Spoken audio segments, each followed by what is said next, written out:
Meow. Hello, everybody. We're live. It is really hot in my room because we had the air turned off. It's gonna take a second for it to cool down, but whoo, it's toasty in here. It's toasty. I tried to tell you. No, I mean, it's not that I didn't believe you. It's just that I was like, it's always hot in my room. And then I was like, it's actually like hotter than usual. So yeah. Anyway, we got it figured out. So what are we doing right now again? We're in here for a reason. We ended the last episode. Where are we? We're in the studio. Right now we're in like Hank's office. And this is like the other office. Yeah. No, I didn't mean to read that again. I don't remember why we came here. I don't remember what happened last week. I feel like this is how we always start every episode with, what are we doing? Okay. Fine. Oh, right, the wardrobe. Okay. Yeah, this is the wardrobe, right? God damn it, he's an orange cat guy. Name? Sorry, what? Name? You do have a name, I assume. Oh, Nina. Nina Aquila. And Dylan. Oh my god, Dylan just died live on camera right as soon as we started. Oh my god. And Dylan Merlo. Dylan Merlo, more like Dylan Murder. Dylan murdered. Exactly, yeah. Amelia's attorney? You got favors? You want identification? You going out of the wardrobe?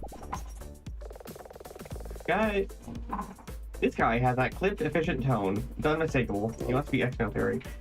Apparently I was supposed to give him a clipped, efficient tone.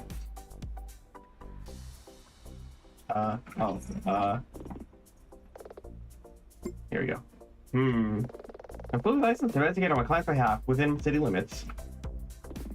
Yes, this seems to be all in order. Welcome to the wardrobe. I'm Daryl Furcoat.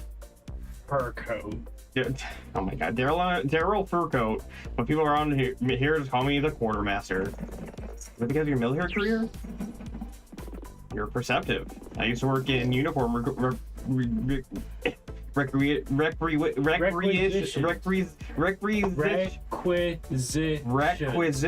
and logistics, and that got me into tailoring. At first it was just hemming pants, fixing tears, but eventually I was tailoring whole uniforms. So when you left the military, I exchanged one clothing desk for another.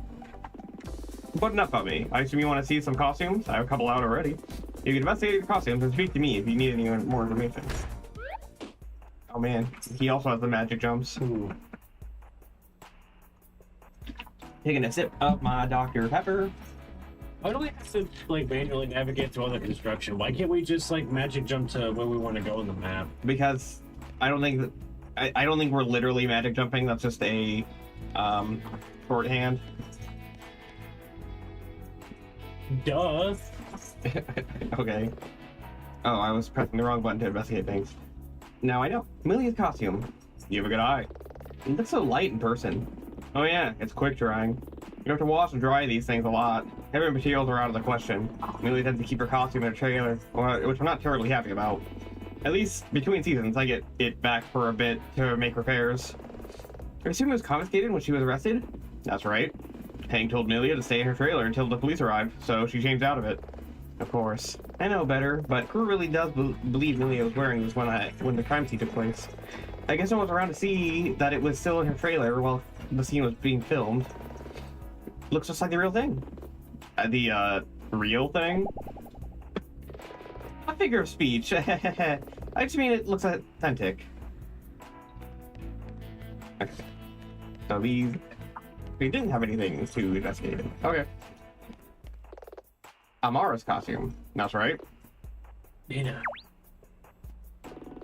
Isn't it kind of weird how similar the two magical girl costumes are? Are we finally bringing this up? Are we finally having this conversation about how maybe it wasn't Amelia in the footage that we saw? You're right. Now that I see them up close, the design is very similar. The word you're looking for is identical. Totally? With the exception of the color scheme, of course. They're the same design? More than that. Let me show you. Wait. Yeah?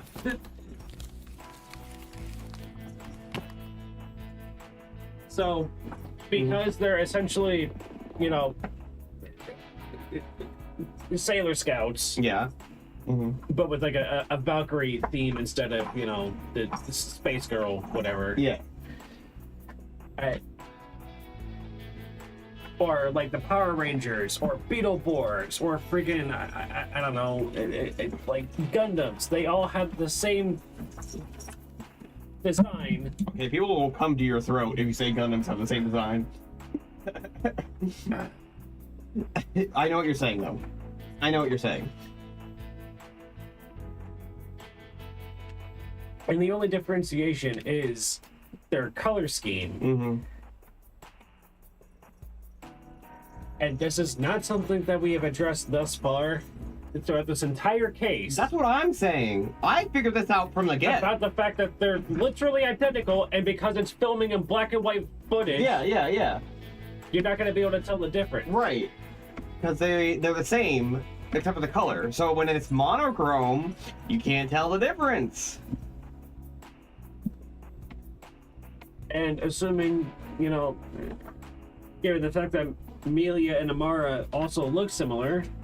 Yeah, to a degree. Which is why I thought she was like a That's part of why they were cast that way, right? Well, no, apparently because they were part of the real magical girl operation, and then they just became actors afterwards because the perfect disguise or whatever, right? Yeah. Oh yeah, and also Hank Castle's like He knows about it, yeah. But yeah, no, the whole reason I thought that Amara was mainly like stunt double was because, you know, similar looking girl, similar looking costume. I didn't realize she was another character in the show until recently. I just assumed she was a stunt double. Which, I mean, you know, seems relatively fair to assume for this kind of thing. Yeah. Wait, did I read that? I don't think I did. Oh well. So I remember in key measurements written down. We see that Amelia's and Amara's body measures are identical. Wow. Wow, that's unusual. They're even both right-handed, so they have their FX control device in the right glove. Left glove. Nice. Okay, I'm going to take your word for that I read that wrong. So the costumes are, in a sense, interchangeable? I suppose you could say that. Can we just, like, roll back on this real quick and, like, look? Maybe. Hey, Nina. Yeah? Not trying to accuse or anything, but Amara was wearing that costume when she walked in, moments after the incident. With the control device in her glove. Is your assistant suggesting... We're not suggesting anything, Mr. Furcoat. Dylan's just pointing out the facts. Okay, let's see if it said the same thing. No. No, wait, no, yeah. Okay. So this says the exact same for the exception of the color scheme, blah, blah, blah. Oh, no, it doesn't go further than that, though. So I wasn't able to read that again. Is there anything else to look at? What can you tell me about Janice's costume? Oh, yes, real work of art, that one. Not to diminish the human tragedy of losing Janice, but it makes me sad that it went up in flames. Of course. On the monitor, we saw Janice's costume deployed just before he was incinerated. It must have been burned up with him. But, Christopher Coe, did Janice always wear his full costume? Only for FX scenes. For his normal scenes, he wore ordinary clothes. You personally oversee all costumes that come and go? Mainly just work the desk. When a costume is to be used, someone comes to the desk, I wave them in, and they collect the costume in the trash bag. Trash bag? Used for storage, protects them from dust, rain, and so on. Then, when they're leaving, I get them to sign the form. Strange. When there weren't supposed to be any FX scenes that day, that Janice wore his costume, did he come get it on the morning of the incident? No, he didn't. I was here. Then who came to get... Way ahead, you Missy.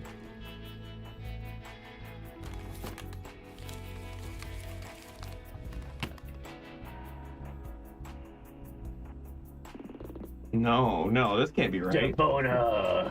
What's wrong? Take a look at this. It's a checkout form for all of our costumes. I see. Amara most recently checked out her costume. Makes sense. And Devona checked out Amelia's on the day before the incident. I guess that makes sense too. She said so, didn't she? Maybe. Amelia Devona is the anxious one, the stressed out one, yeah. With the glasses, right? Yeah.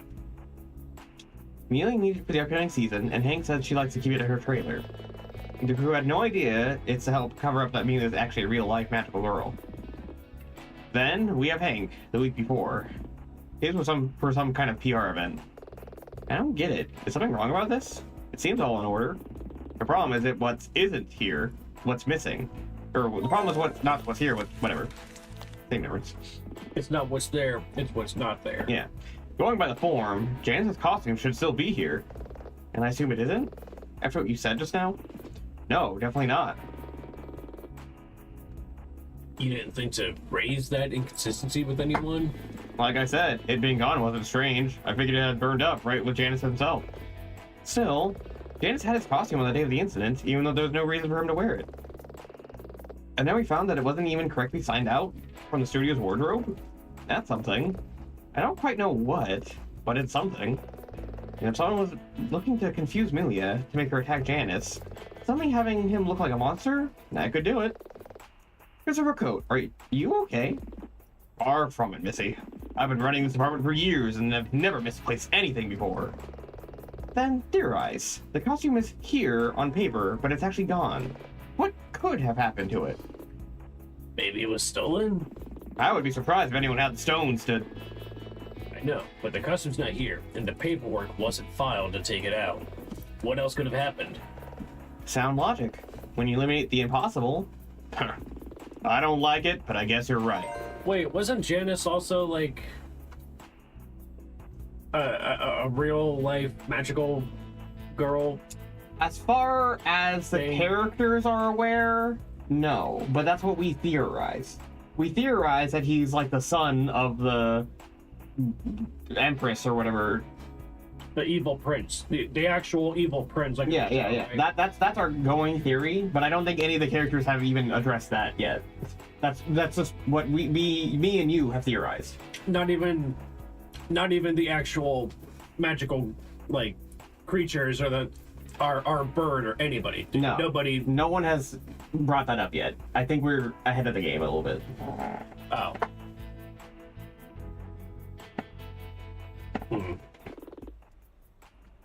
Ready for your thoughts?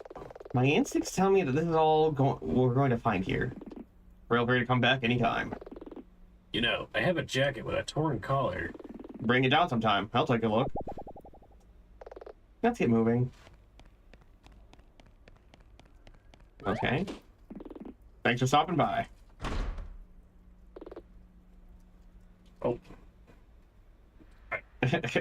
So, what now? I think it's time to talk to Melia. Back in police detention? Unless she's escaped. But yeah, she should still be there. Lead the way.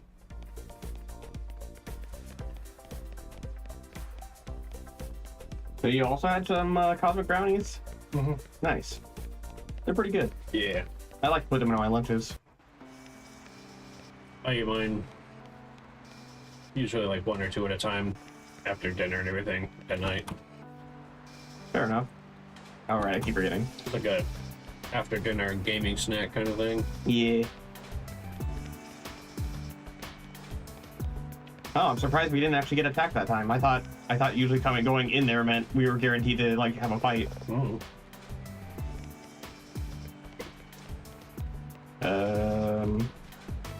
Oh. I'm stupid. I actually didn't need to go around at all. Wait, what? Or wait. Oh, I'm stupid twice. Hold on. Okay, there we go. I was stupid 2 times. Wow. Were you the best way for me? Yeah. Visiting hours are over. Please, I understand, but it's imperative that I speak to my client. We have procedures for a reason. I can't just bend them. Even if it's in the pursuit of justice? Hmm.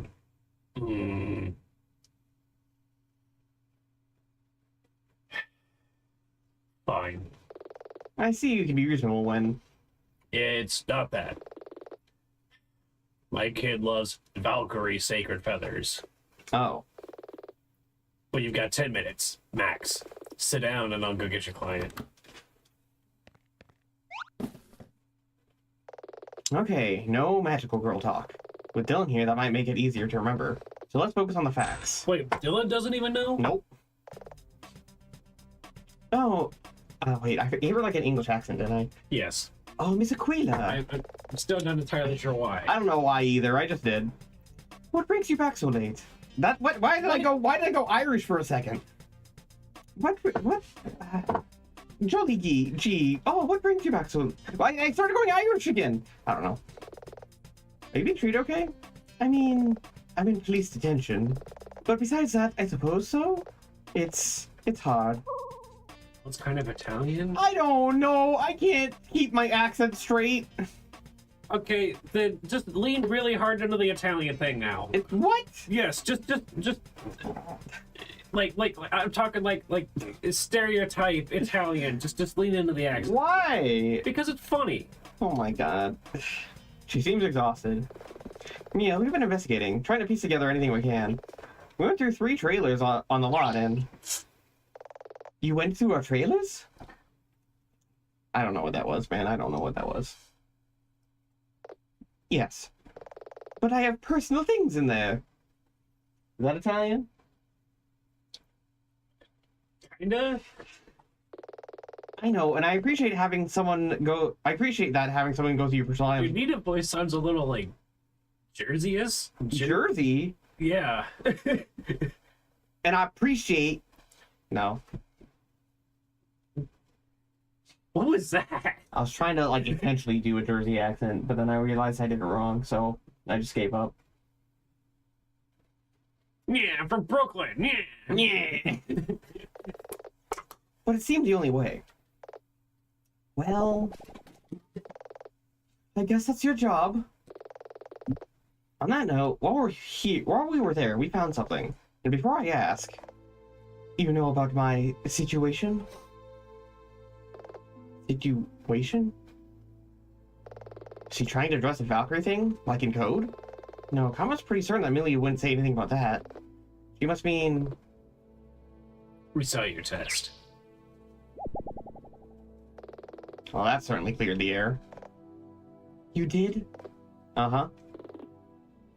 Amelia, really, not a good look keeping people in the dark about that. I don't think it's anyone's business but my own. Let's not play the blame game. I was going to tell everyone, really I was. But I found out a week ago. But I think I tested very early. So now I'm trying to go Italian, but it's coming out Irish. I don't know, man. I don't know why I can't just have a consistent accent.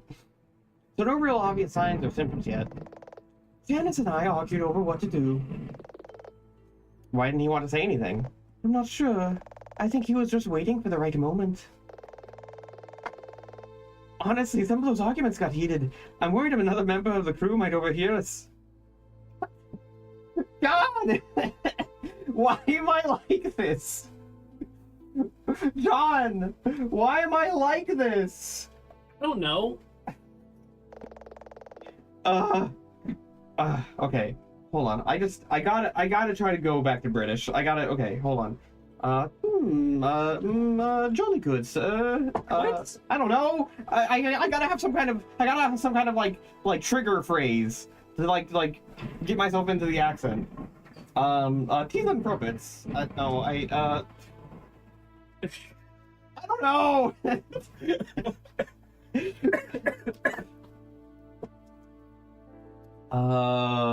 Oh, good heavens! But no one said anything yet, at least not up until now. It doesn't matter. My accent is still slipping anyway. Plus, there was a chance they could have delayed the production, and we really wanted things to continue. Went back to Irish. I don't understand why. It would delay things if you were unwell, or maybe keeping up with your filming schedule. I guess this is why you got Jonas a fresh life insurance policy too. Like if you're worried if something happened to him, an experience like this makes mortality seems a bit more real. I suppose? I'm sorry. Why? I'm not sure my answer helped you all that much. Maybe. But sometimes the answer comes from the strangest places, so I try to cover everything. It's frustrating, not gonna lie. Don't talk to me about frustration. I feel powerless while cooped up in here. I understand that better than you realize. If only there's a way to reassure her. Miss Norton, Amelia, I know things are looking bad right now, but a bird came to my office this morning, and it really changed my perspective on things. So I'll keep working my magic. After all, us girls gotta stick together. That sounded better in my head.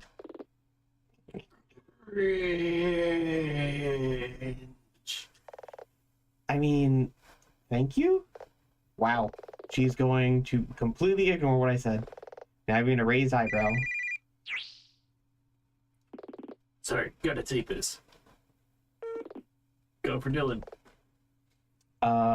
Shit, who was her? Who voiced her again? I don't remember. It's his sister? Yeah. Well, regardless of who voiced her, I'm doing a lot of voices. Can you... Dylan! What's that sound? Sound like explosion mixed with a roar. Atlanta? What is... Oh, wait, that's you. I don't know why I started voicing. I don't know, man. But habit. I just see lines and I want to read them, and I don't know why. Even though I'm trying to get... I know. Asked me to take that character. I know, and I'm like, even though I want to do less voice lines, I still have the habit of voicing anyway. And this is the character that I have always voiced. I know, and I don't know why. I don't know why I do it.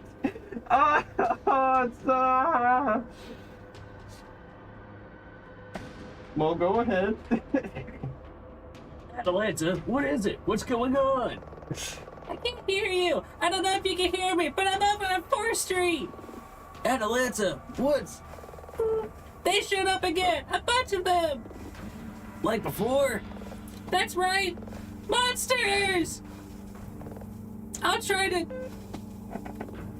Atalanta!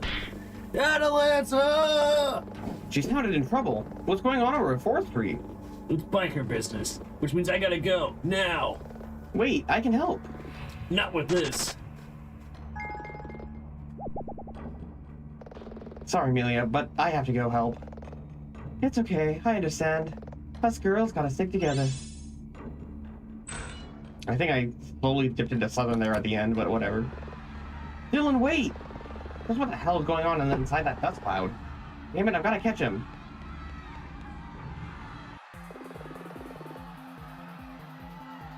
Dylan? Dylan! Damn it, now I gotta find him.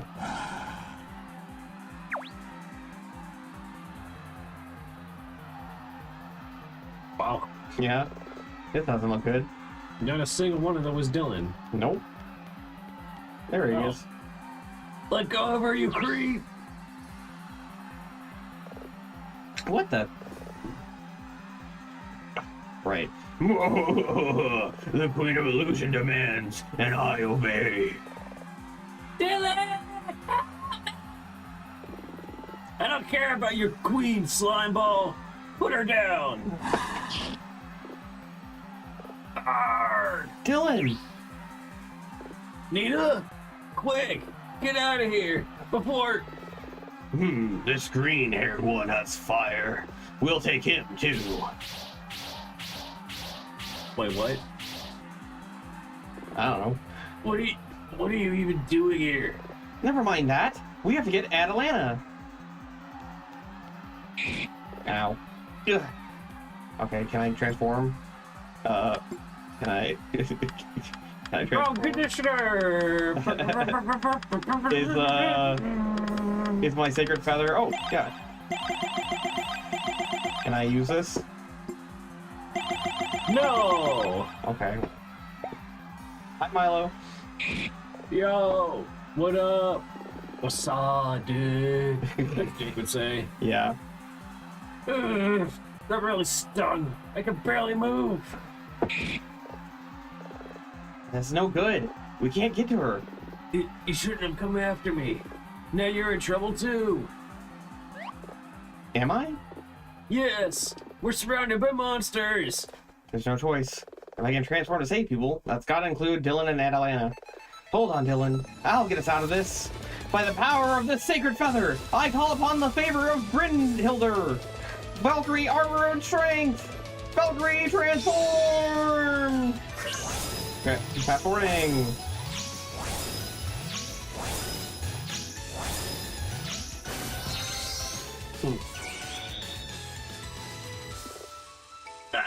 What? Nice does, huh? Oh, a Valkyrie. He's a busy. I'll take this prize back to our queen.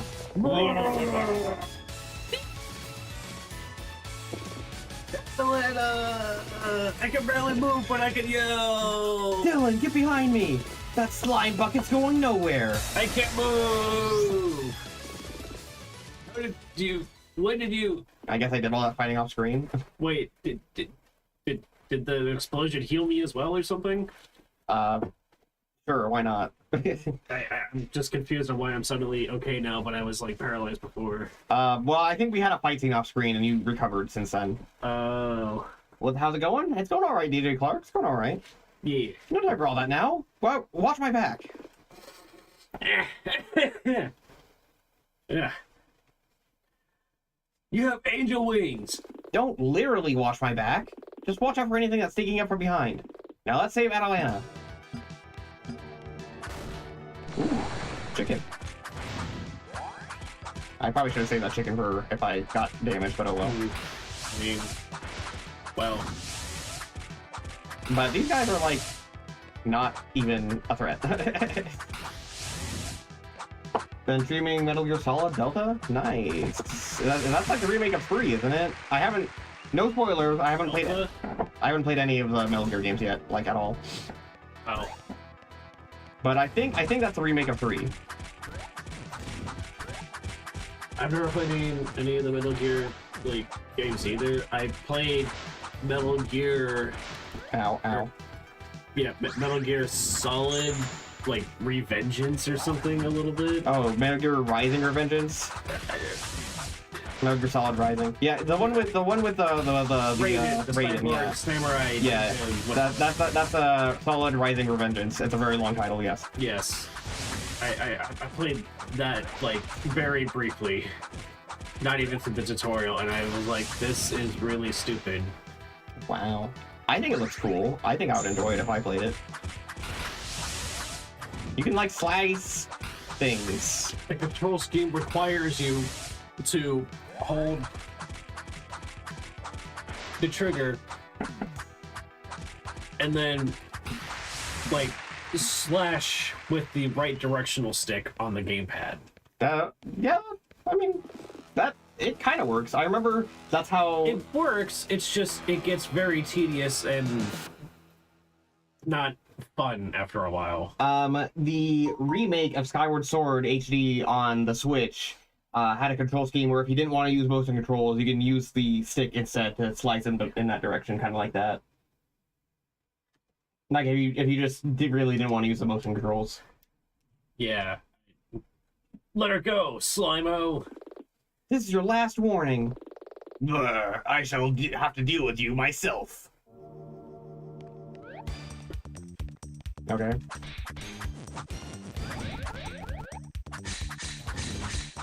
Interesting. What? They have shields, I think?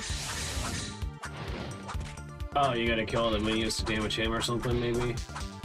Maybe. Or maybe it's like, sometimes he stops and creates a shield? I'm not entirely sure.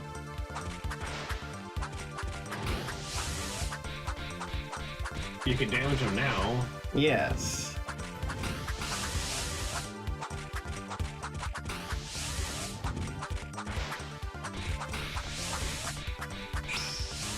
Okay, I guess I won. Oh, well, that was easy. Yeah.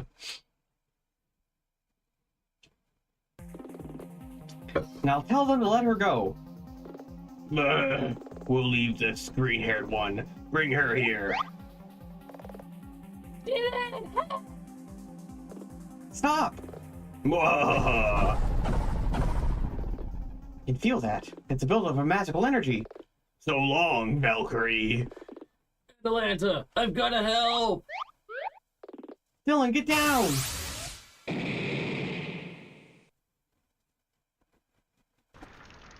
Most difficult boss by far, estimated. I mean, technically speaking, you're not wrong as far as this game goes. It has been technically the most difficult boss. Hey, Nina. Breathe. Well, at least, well... No, yeah, I guess technically you're right, because that's like the only boss. every chapter is a different, like, yeah, game and gimmick, too. So, yeah. Wow. Up to 10. Atlanta. Dylan, are you conscious? Atlanta. I hate to do this, but I really need you to snap out of it. What? Can you hear me? Yeah. Yeah, I can. She's Gone. dead? They disappeared before the explosion. You're sure? Yes. Don't screw around with me. Don't screw me around with this, Nina. I'm certain, okay? I had a front row seat.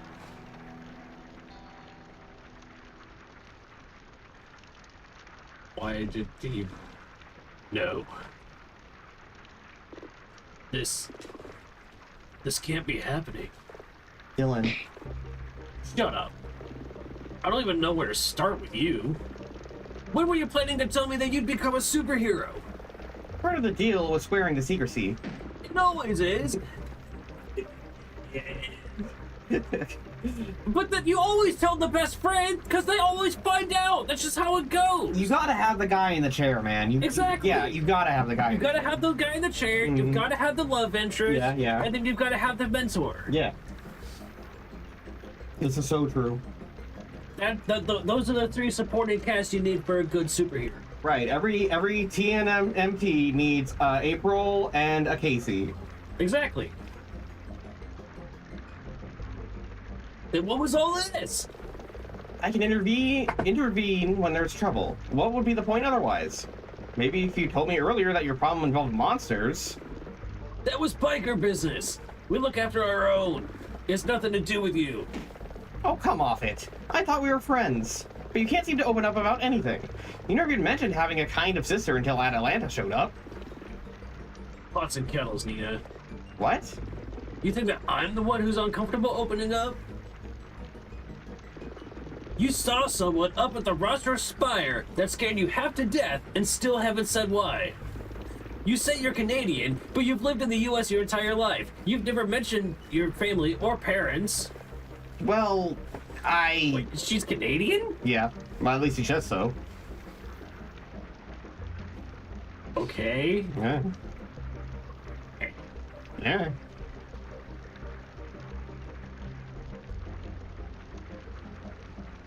You toss and turn every night, murmuring about your mom. It's not like you ever asked. Fine. Tell me what happened to your eye, Nina.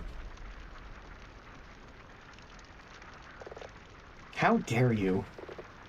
Was that? How dare you? Let me help you when... Save it. And by the way, you won't need to worry about my bike being in your hallway any longer. I quit. Damn. Wow. This is also, like, the most dramatic thing that has happened between these two so far. Yeah, I mean, they've been having some issues for a while, but I guess this was the boiling point. Those sound like police sirens. I'm gonna make a swift exit. I'm grateful. Oh, Nina, come off it. I'm actually with Dylan on this one. They both have problems they need to work out. Yeah. Well, it sounds like more to be done tonight. Time to head back to the office. So I remember gave blah blah blah blah blah blah blah. Another explosion. I'm detecting another explosion right here. Your head explodes because you were mind blown. Oh. Yeah. I put on the volcano hat and do the Squidward thing. Volcano hat and do the Squidward thing. Yeah. That's like his superhero power, right? He has like a volcano head and like. In that one episode, yeah. Is it an episode? I thought it was a movie thing. No, well, that's right. They did revisit it for a movie, but it was originally in an episode. Huh. Because they Mermaid Man and Barnacle Boy, their secret lair had the costumes of all their old super friends, and they like tried them on for fun. Gave them the powers. Yeah. Oh. Because I guess the costume. The costume makes the man. Yeah, instead of the other way around or whatever. Huh. Forget him. This office worked fine before he came Still along. didn't work on Iron Man logic. Yeah, kind of. That's also where the meme of you want to see me run to that rock again? Sorry. You want to see me run to that rock and back? You want to see me do it again? That's where that meme comes from. You're still open? Okay, can I get a regular pepperoni with extra olives? Aquila Defense and Law. 40 minutes? Got it. 40 minutes. I did everything I could to say about Atlanta. It goes off every day without a shred of explanation.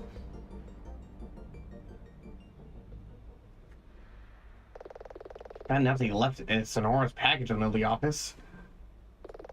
What is this thing anyway? Nina, you're not supposed to go through other people's mail, and that's illegal. You should know this, being a lawyer. Sent by Clara Mass? She was the Joker whose death implicated Hank up at Ross's Spire. If undelivered, forward to Miller Defense and Law. Recipient address: Sandra Ortega? This package was for Anya's protege? But Anya went to prison for supposedly shooting and murdering Sandra Ortega. Got a parcel be forwarded to her. I'm sure I've got a box cut around here somewhere. What is this package from? I guess we're about to find out. What in the world? Seems there are 2 items inside. Let's take a closer look. Some sort of document. A dossier? Dossier. Dossier? These are military records. They describe various movements from the first part of the Great Northern War. The key names and dates are all redacted, but these are from that general era. All these things happened a decade ago. Okay, when she says Great Northern War, what is that referring to? Apparently there's a war up north. Between US and Canada, or between various Canadian factions, or the details on the war have been a bit sparse, so I don't have exact details, and they're kind of deliberately not giving us all the information. Is Russia invading Alaska? I don't know. So it's probably something to do with Canada, though, if I had to guess, because they keep mentioning Canada, and also rebellions from like the northern bikers indigenous and tribes up there, maybe. I don't know. I know as much as you do. My passage is highlighted. I mean, they say it's a war, but like, do they mean like a war on crime, a war on terror, an actual war, a civil war? Well, a civil war is an actual war. Well, yes, I mean, like, but again, like, I don't know. Distinct from like just like bikers throwing a hissy fit and throwing a couple of like Molotovs at some cars and. Well, considering it's called the Great Northern War, that even Nina knows about it, I'm gonna guess it's more than just biker stuff. I mean, yeah. However, a unit unexpectedly found one survivor, a baby, amid the rubble of the hotel. There were no other identifying documents or markings. They were forced to name the child after the sole surviving marking on the ruined hotel sign: Baby Foxtrot. Baby F. God damn it, cat. She stepped on the keyboard and skipped all the dialogue. Maybe F. Okay, hold on. I can get the dialogue back. I just have to. Okay, here we go. Yeah. Okay, Cat. I'm gonna need you to not step on the keyboard again, and also not bite me. Okay. I don't understand. A baby? This all happened decades before I was even born. What does that have to do with anything? Cat, I swear. I'm spraying you. I'm spraying you. Thank you. I got a little spray bottle, so now every time she starts biting, I can spray her and she'll back off. This seems to be a lockbox. I've seen them in banks and other places. They store What items. if Ortega was her sister? Maybe. Which would make the. Wait, why would Clara Mass have this? Because I guess she knew Ortega. Maybe. Okay, but if this was supposed to go to. It was supposed to go to Ortega. It was Clara Mass sending it to Ortega, but it got redirected to here instead. Because Ortega is dead. Well, yeah, but what is Clara have this stuff to begin with? Well, that's what we need to figure out. We don't have those answers yet. Locked. Perhaps. Damn it, no key in the box either. These things can't be forced open. Like you could, but eventually force might destroy whatever's in the box. Looking in at the box itself, it has all the right markings. It's a military lockbox. What would Sandra have used for a military lockbox? Pizza? Outside? Yeah, I'll be right out. This stuff's gonna have to wait. Pizza outside? Hey yo, the pizza here! Alright, Dylan on the other side. What? No, jackass, it's me. God. We break up and the first thing you do is order a pizza? Break up? You weren't dating. Figure of speech. Yeah, I gotta drown my sorrows, and if not in ice cream, then in pizza, obviously.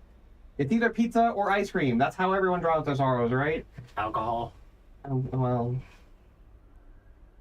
Yeah. I don't drink? I actually don't know if being a drink's or not. Objection! My client doesn't drink water! Water? Whatever. But there's still one other person involved with all this I haven't spoken to. Aaron Kestrel. Maybe it's time. The DA, I think. District Attorney.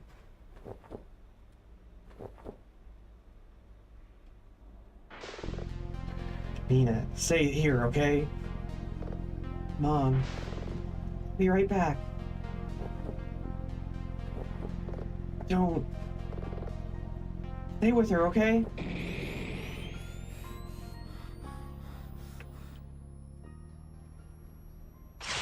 Mom! Mom. Okay. Day 3! Looking dire.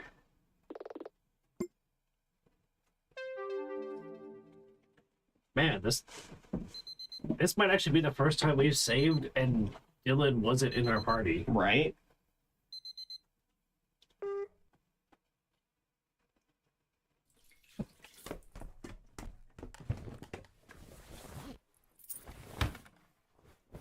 I love the black screen and sound effects. Okay, trial day 2. Realistically, today is about trying to buy us another day of investigation. Time to go to the courthouse.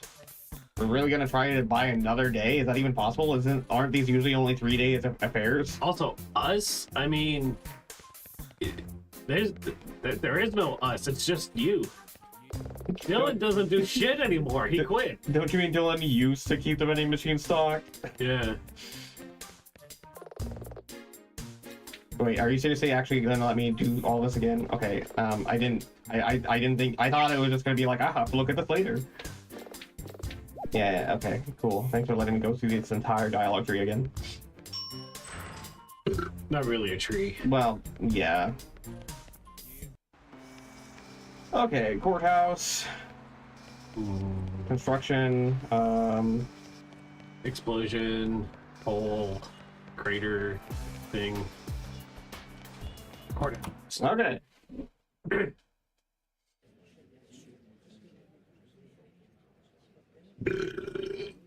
Nice. Thank you.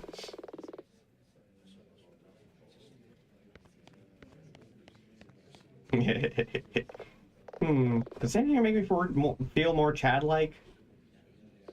Somehow I don't think so. Ha.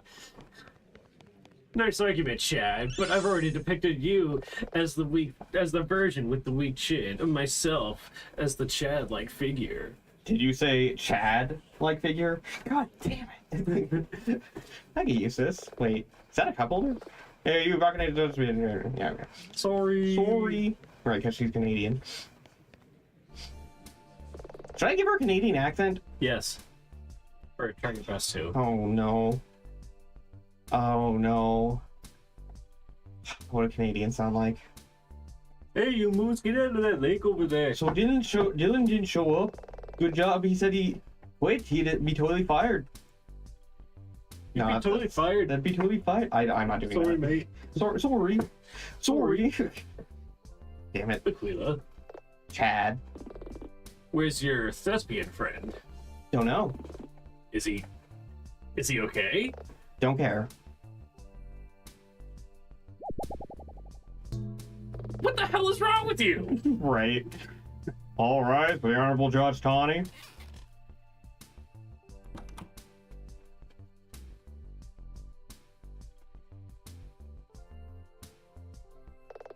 Please be seated.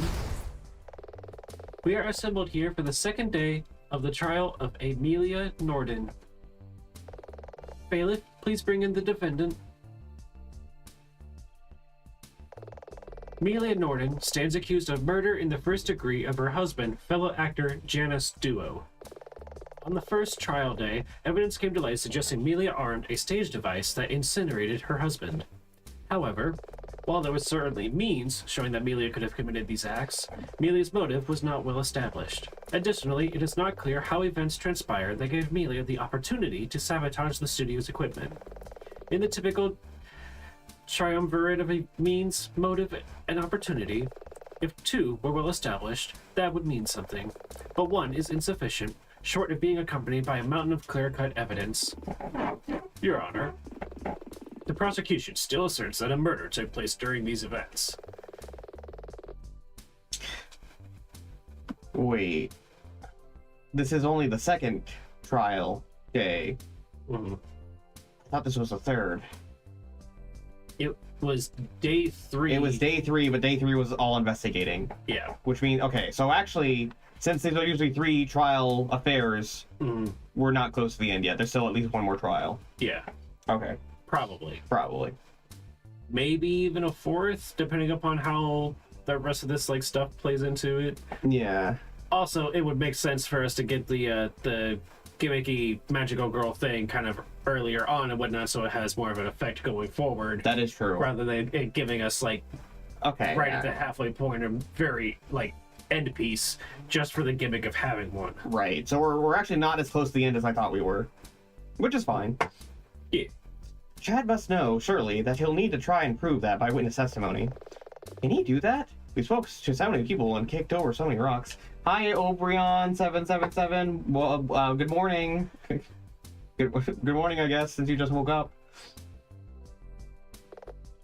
Very well. Well, I mean, I don't know. Is it good morning where you're at? Probably. I think I remember him saying that he lives somewhere across the pond, as one might say. You know, on the other side of the world. Europe, Asia. Around there, I think, yeah. I don't know exactly which country, man. I'm just saying he probably lives... I think I remember him saying he lives on... Well, across the pond could mean either, the UK area, or it could mean, Japan. The Eastern Hemisphere. I don't know exactly where, just somewhere. At least I think. Okay. I live in the Philippines, man. The Philippines. So that's in the Eastern Hemisphere. Yes. So I was right. Sure. But yeah, so yes, it would be morning for him. Okay. That's all I'm saying. Man.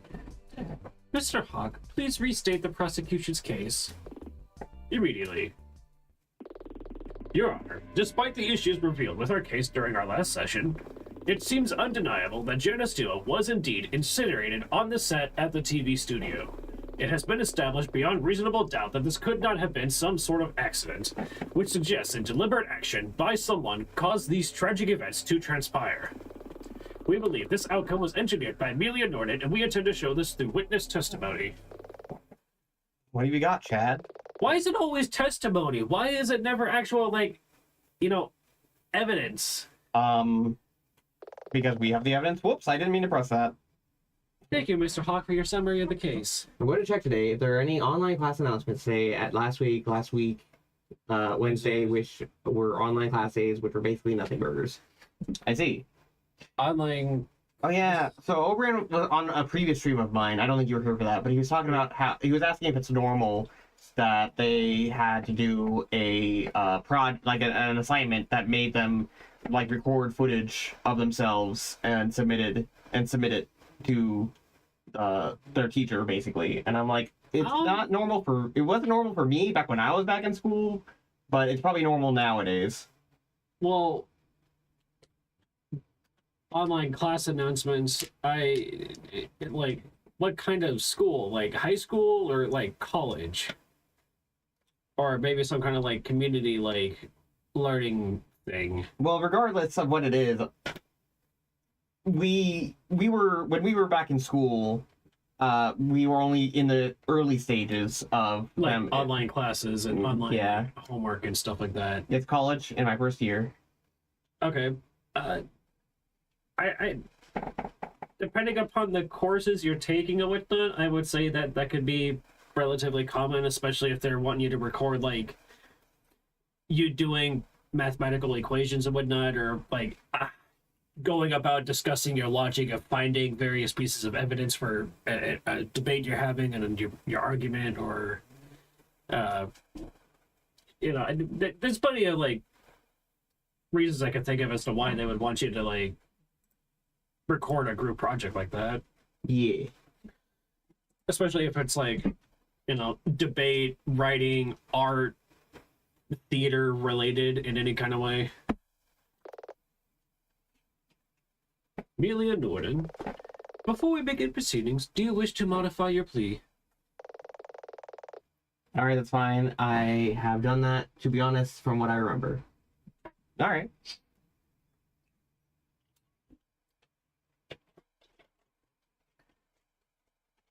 Oh yeah, Miss British accent. Oh right, that's me. Right. Okay. Fuck. Okay.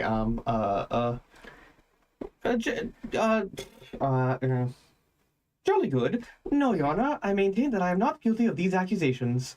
I feel like that was pretty good. I feel like that was a decent English voice. Very well. The court recognizes your not guilty plea. Prosecution, bring forth your first witness. Okay, Chad. Let the games begin. The game's been going for a while, Nina. Yeah. That was like a 3. Out of 5? Out of 10. The prosecution calls Jenna Stapp to the stand. What is she hiding? I guess almost everyone isn't quite everyone.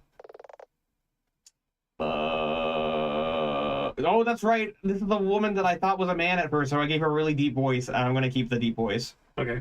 Good morning, Your Honor. Good morning, Miss Stapp? Jenna, if you please. Very well, Jenna. I must say, you seem surprisingly at ease within the courtroom. I'm here to help out Millie. Despite outward appearances, I can't believe that she's guilty of what she stands accused. Well, that's an unexpected bit of help. But Mr. Hawk said he saw something in my statements to police and wanted me to act as a witness.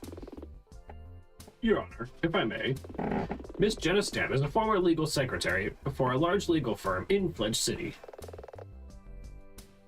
That would explain their demeanor. In any case, Miss Stamp, can you state your name and occupation for the record? Certainly. My name is Jenna Stamp, and I work as a notary and legal advisor for the Valkyrie Raising Project Studio. Valkyrie Raising or Valkyrie Rising? It said raising, but is it supposed to be rising? I don't know. You're a lawyer? No, not fully. As Mr. Hawks has explained, I work for an intended period of time as a legal secretary. My position doesn't help merit need for a full-time lawyer on staff. Just someone to act as notary and go over our contract terms. I see. And I assume then, like so many others, that you were present when the incident occurred? That's right. Mr. Hawk. Yes, Your Honor. In the interest of brevity, I am forced to ask a question. Did this witness see more of the incident than others? No, Your Honor. The prosecution is interested in something else. Jenna, just over a week ago, you notarized a document from Melia. As is my job, and it was all in order. I provide those services for all the studio staff. Your integrity is not in question, Jenna. Then I don't understand the relevance. I assumed I would be here to testify about my perspective in the events of the day of the incident. Then you were mistaken. I assume this earlier event is very relevant, Mr. Hawk? I don't believe so. Ask the court for latitude in this instance. Very well. Why the fuck did I get a whack at as where a shark bites a dog? They were peeing the most insane two-legged way possible. What? Is that a... Did you... Get spammed with like an AI-generated video or something? That's what it sounds like. Witness, please move on to your statement. Under duress. As the de facto notary for everyone in the studio, for both work documents and personal matters, just over a week ago I notarized a document for Melia. It was entirely within my remit to do so. Remit? People frog here. People present me with many documents, like maybe they need a copy of a passport or they're getting a mortgage. I don't know why that voice does a strain on my throat. Because you're not used to talking in deep voices. Maybe, yeah. Very well. Miss Aquila, you may begin your cross-examination. I'm confused. What exactly was the... What are we talking about? This doesn't seem relevant in the slightest. Chad, explain yourself. What do you have Jenna here to talk about? My source is that I made it the fuck up. Jenna's clearly trying to obfuscate something, and I don't know what. She probably thinks she's helping.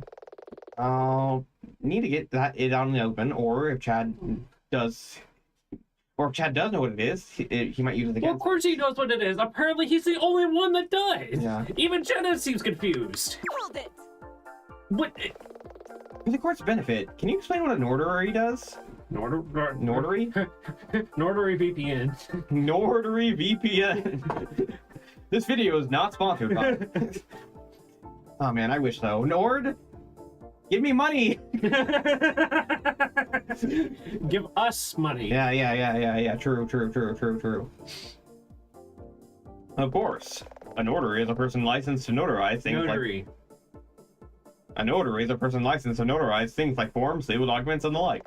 It's a practice that means the notary stamps them with the official seal, so to show they pass notary approval. Lawyers are notaries by definition, but anyone can apply to be one. There's a testing criteria. Hold it! Okay, that's kind of a new pose. I like it better than the ass. Yeah. What is happening? Why is it... Oh, it's because my cat stepped on the keyboard again. No! Hold on. There's something important going on, I think. Hold on. Oh my god, we're not reading this because I'm trying to get it back to... I'm trying to get back to where... Hold on. Yes, it's important. No, I'm gonna say no, it's not important, so that way I can do it again and actually read it this time. Continue. That's just lead us back to the. Oh. Okay. Hold it. Okay. Cat, get your paw off the keyboard. A document? It was a personal matter. Of what kind? He asked me to notarize a life insurance policy that would award her a significant sum in the event of Janice Duo's death. Order. Order. Do you feel this is important, Miss Aquila? Yes, I believe it's important. Very well. Witness, can you please add this to your statement? Billy took out a life insurance policy on Janice. The document needed to be stamped by a notary for legal purposes. Seems like a normal thing to do, given your role. I feel the same way.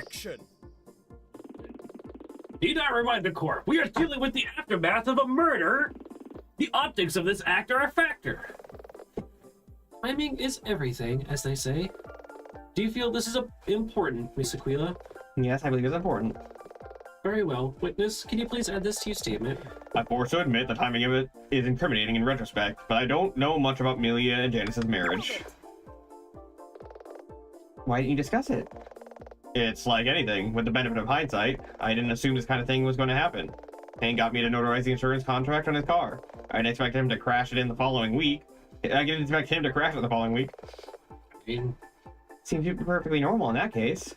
But also, I mean, even if these things do happen, the point of getting these kind of insurance policies and whatnot is to, pay for the cost of the damages after you make your claim and whatnot and get awarded the money. Yeah. To make the repairs for taking out the insurance policy. Yeah.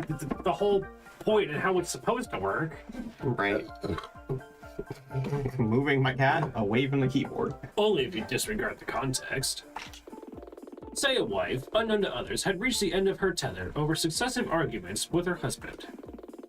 I could characterize it as a cynical prelude to a later action. Your Honor, the prosecution is theorizing. Fine, I retract that statement. Still, Chad has a point. This kind of thing isn't unheard of, taking out insurance on an item or person and then committing a crime to claim it. Amelia seems to have genuinely cared for Janice. Can you find any items in Amelia's trailer that suggest he was emotionally invested in the marriage? Something that somehow involves Jenna would be a bonus. So now we have to prove that they had a marriage? I guess. And do you provide that service freely? For a cast and crew? Yes. Really, it's not a bother. I've got to do it in an official capacity anyway, so it's the least I can do. Chaz backs the idea of trying to establish a motive, with Amelia getting a windfall of Janice dies. He's right to do this, because devoid of context, it does make Amelia look bad. I need to provide that context. Okay. So this is where I need to print the evidence. So I'm gonna save. Okay. So what did we find in the trailer that could prove that they... Oh, the positive test, maybe?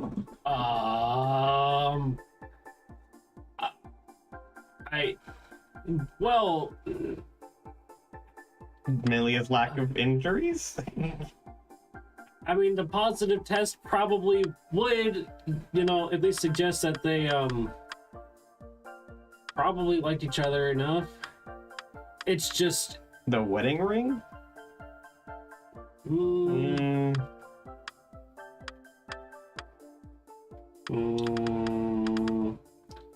I don't know if you want to present that, to the public court. Yeah. Without consent from your client. That would be... Just... Yeah. Be like, oh yeah, and she's pregnant! Right. Like, well, I mean, that's nice, but does that really prove anything right now? Other than she's pregnant? Well, we're supposed to be trying to prove that that she wouldn't kill him. Well, the thing is... Or like, that they... If anything, you could look at it both ways. Either if he's like a decent guy and whatnot, and he's a stable, loving husband and stuff like that, she may want to keep him around to be a good father. On the other hand, with taking out the life insurance policy and whatnot from the prosecution's like argument and standpoint, she could that just could be another reason for her to want to commit the murder to get the payout to have a more secure financial situation for her and the baby. As terrible as that is. Oh, what about this anniversary card paper? Anniversary a month ago, 1 year of marriage, and a symbol of their love. Maybe? Objection? That did not seem to be it. No. Penalty. Okay. Ouch. Well, let's load. I don't even know if anything actually happened. I got a penalty. One of your icons turned red. Yeah. Does that mean you lost it, or? Yeah, so I have like 4 health. Technically, I don't need to reload if I get penalty, but you know, save scumming, why not? It lets me, so.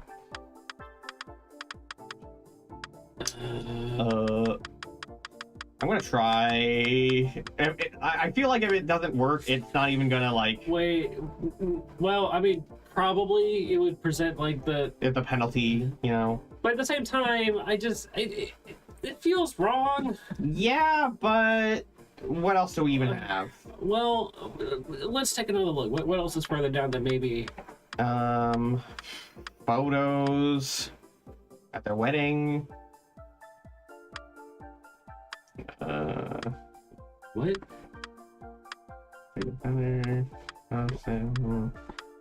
Change Johnny a picture? No. Order contract? No. Wrong conditioner.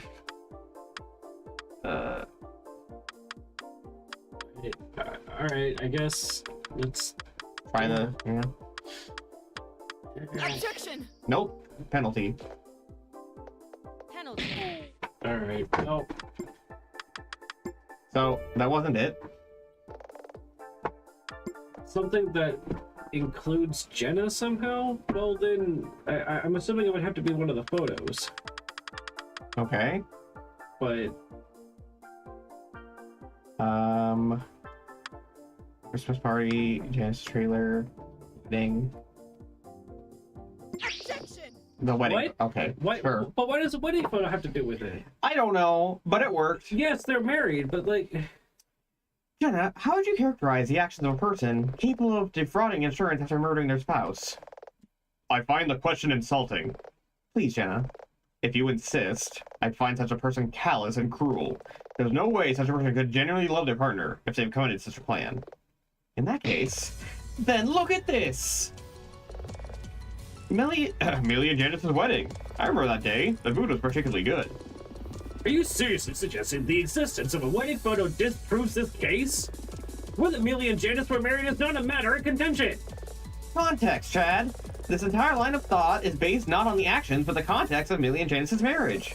Your Honor, this photo is displayed prominently in Millie's personal trailer in a freestanding frame. For anyone entering or leaving, it'd be the first or last thing you'd see. But this goes along with the context. What about Janice? Excuse me? Okay, so you think Melia loved her husband? Did he share that affection? How is that relevant? If he didn't, that might strengthen the division instead of weakening it. Are you going anywhere with this, Mr. Hawk, or are you just spitballing? That's the witness. Very well, but you're on thin ice with this one. Do not waste the court's time. You know, for once, it's actually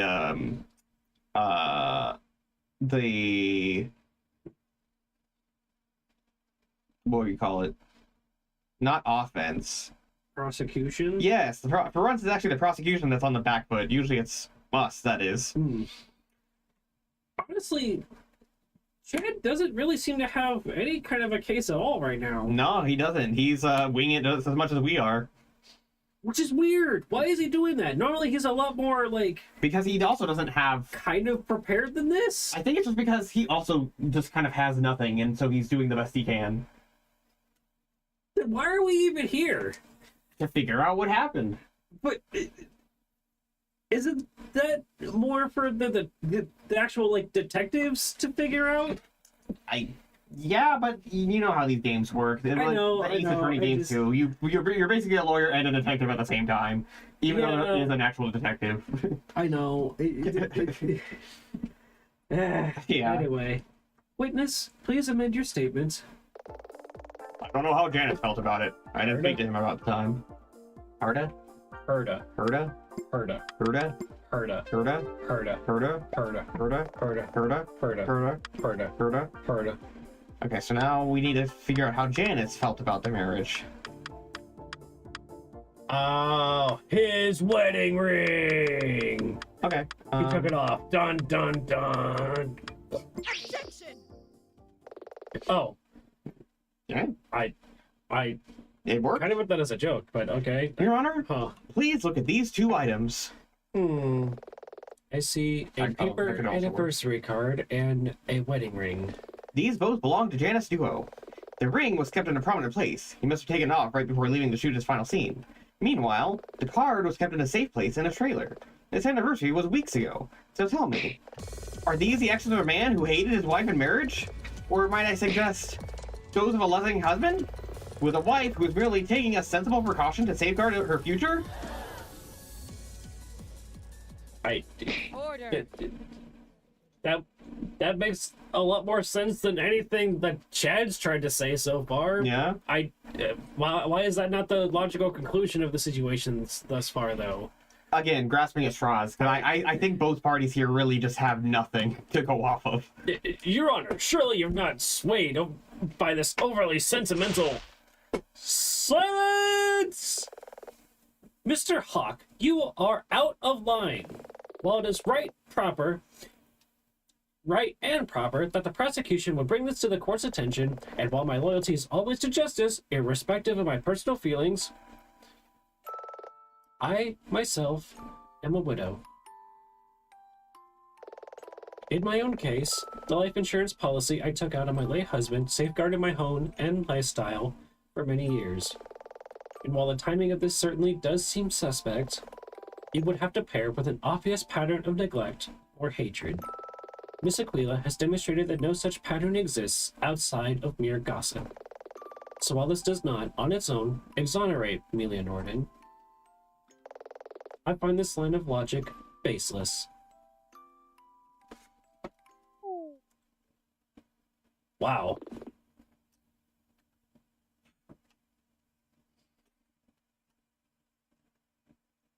I mean...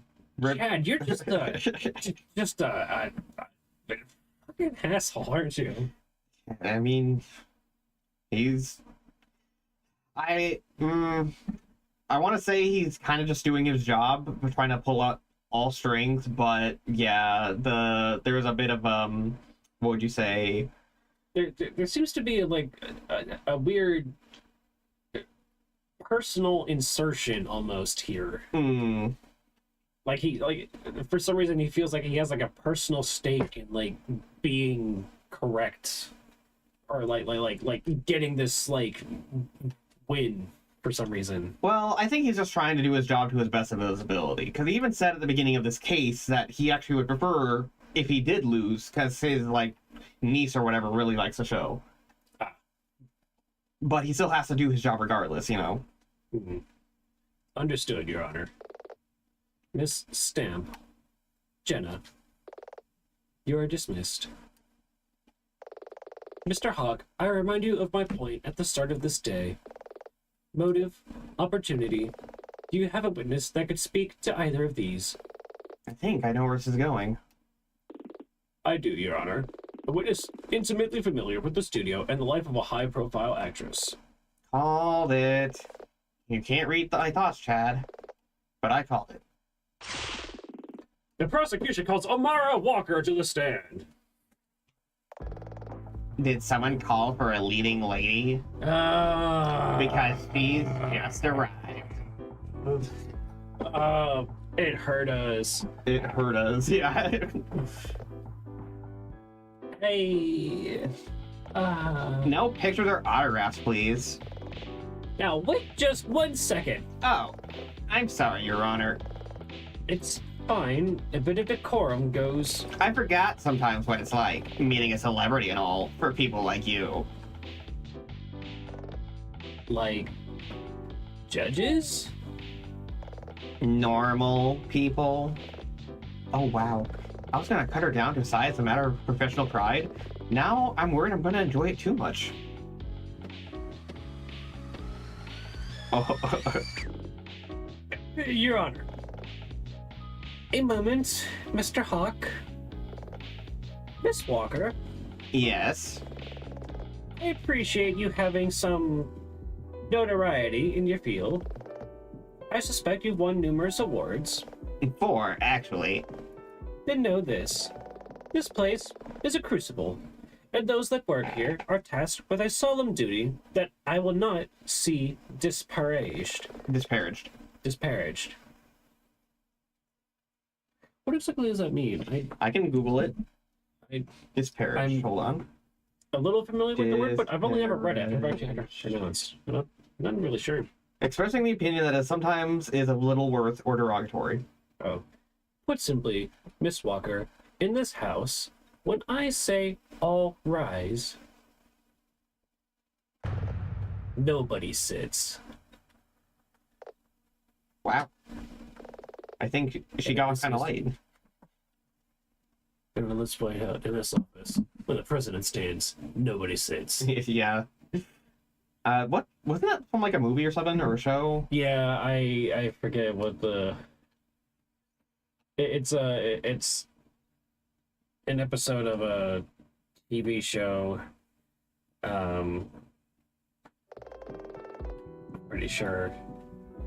I can Google it. Hold on, let's see. When the president stands, nobody sits. West Wing. The West Wing.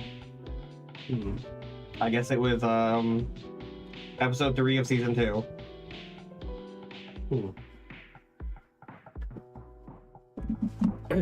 Now, please state your name and occupation for the record. Amara Walker, Your Honor, celebrated actress, fashion icon, and star of Valkyrie Sacred Feathers. And I pose a similar question to earlier. Were you in the room when the incident occurred? Did you see more? No. Mr. Hawk, Amara Walker is the supporting, lead. by which I mean she's the secondary I would point you to my shelf full of award statuses. statues. Miss Walker, you will be silent or I will hold you in contempt of court. If I'm to be purely factual, Miss Walker has second billing on the show Valkyrie Sacred Feathers. She plays a rival Amelia's character. But it is fair to say to her fan base, particularly among adult fans, really rivals Amelia's in real life. That's beyond doubt. I would present myself as the true lead. Perhaps truer after all this.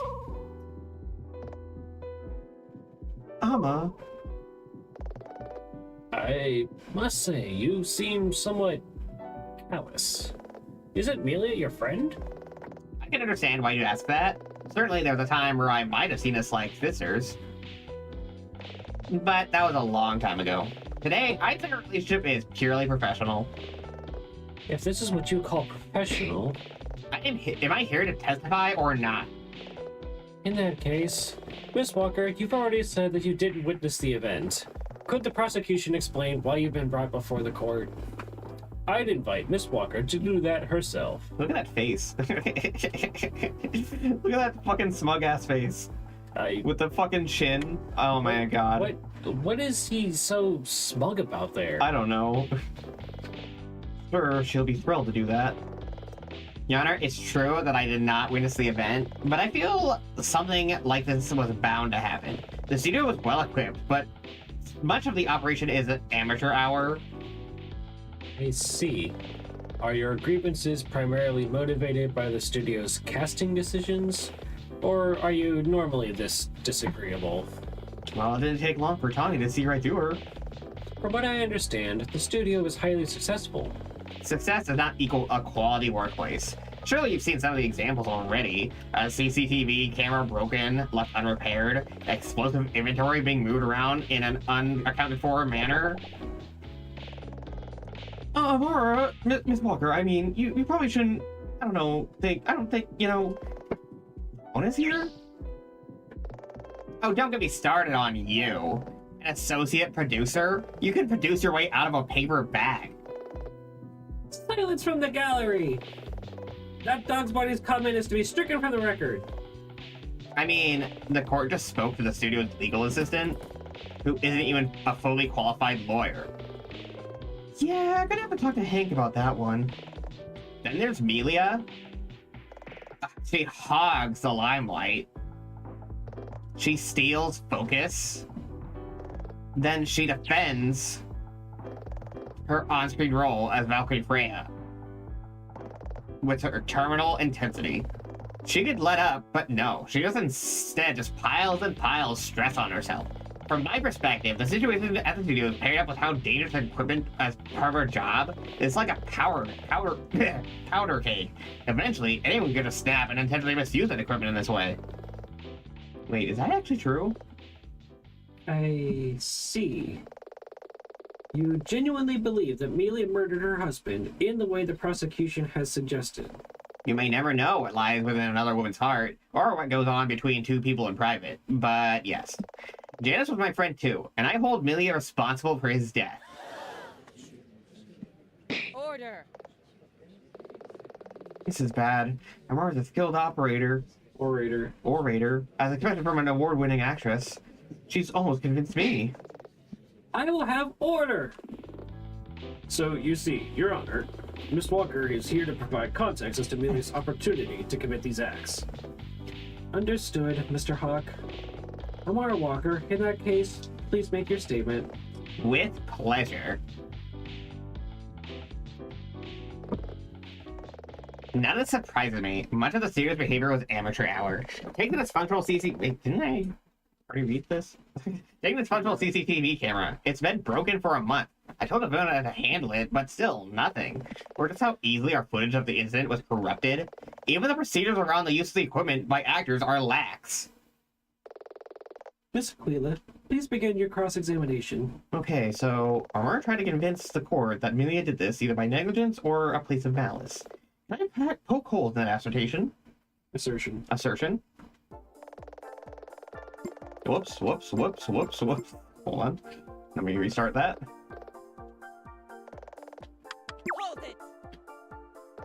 You don't appear to hold your employer in high esteem. When you see things day after day, season after season, our director only recently graduated from directing commercials and music videos. Our lighting person always seems to make my nose look enormous. You presumably get plenty of time to analyze when you're sitting in the back seat. Objection! Your Honor, defense is badgering the witness. Objection. It's not unreasonable to suggest that the witness has an agenda, given her dissatisfaction with being the second co-lead. How many times? Second star? Your Honor! Upheld, Miss Aquila, please do not badger the witness. However, the court will note that it has been clear from numerous comments from the witness that they are predisposed to criticize their employer for personal career development. Reasons. Will that be satisfactory? That will be satisfactory, Your Honor. So, what exactly did... So, she's... Jealous. Basically. Okay. Hold it. It's just one security camera. It's a primary security for my trailer and the trailers of the other actors. It shows how disorganized Ivona is, and she's meant to be keeping track of this stuff. Well, budgets and availability. Oh, forget it. Hold it. I mean, she's just your assistant. That doesn't mean that she's like... Well, she's not, actually, though. She's been acting kind of like her assistant, but she actually is supposed to be, like, the manager, kind of. Oh. But she bosses her around, and Devona, being as anxious as she is, just kind of does it. Oh. Didn't the file server practically explode? At the worst possible time. The entire point of those systems is to try to prevent data loss. I had no idea you're such an expert in data file storage solutions. I'm not, but Jack's supposed to be, yet look what happened. Hold it! What makes you say that? The entire situation. The policy of the studio seemed quite detailed. I mean, Cat Wheel and the FX system, VFX system, could only be activated by remote. The time you're supposed to say VFX and you don't have the V, but every other time you keep forgetting to take the V off. I know, I don't know why. It's my brain is... Yeah. They only be activated by remotes, and that system is bulletproof. That may be, but anyone with a remote could use the VFX system, provided it's loaded. Anyone? Anyone with a remote, like Melia. Order! Do you feel this is important? Yes, I believe it's important. Very well. Can you please add this to your statement? Once the equipment is loaded, anyone with a remote could have activated the Pyron. It must have been Melia. Hold it! Anyone knows the remote? Do I need to repeat myself? Anyone could have done it. Do I need to repeat myself again? Anyone, huh? Anyone? Do I need to repeat myself? Mara might be convincing, but I've placed my faith in Melia. I've got to poke holes in her story. Okay, so yeah, it's gonna be the last one. Present whoops, evidence.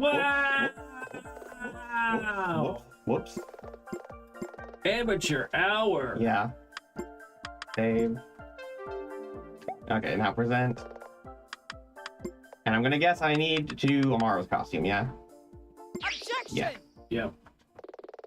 Amar, you suggest that anyone with a remote could have activated the machine once it was primed. That's right. Anyone? Yes. Anyone with a remote? Anyone. Even you? Dun dun dun!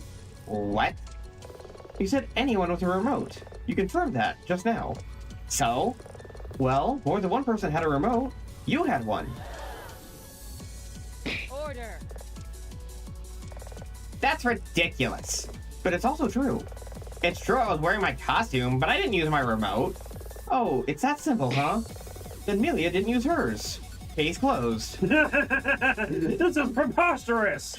You have CCTV footage of Melia arming the machine. Now we're getting somewhere. Your Honor, I would like Amara to add this info to her statement.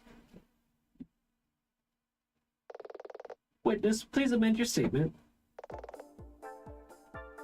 I don't even need to press. I already think I already know what this is. This is identical costumes.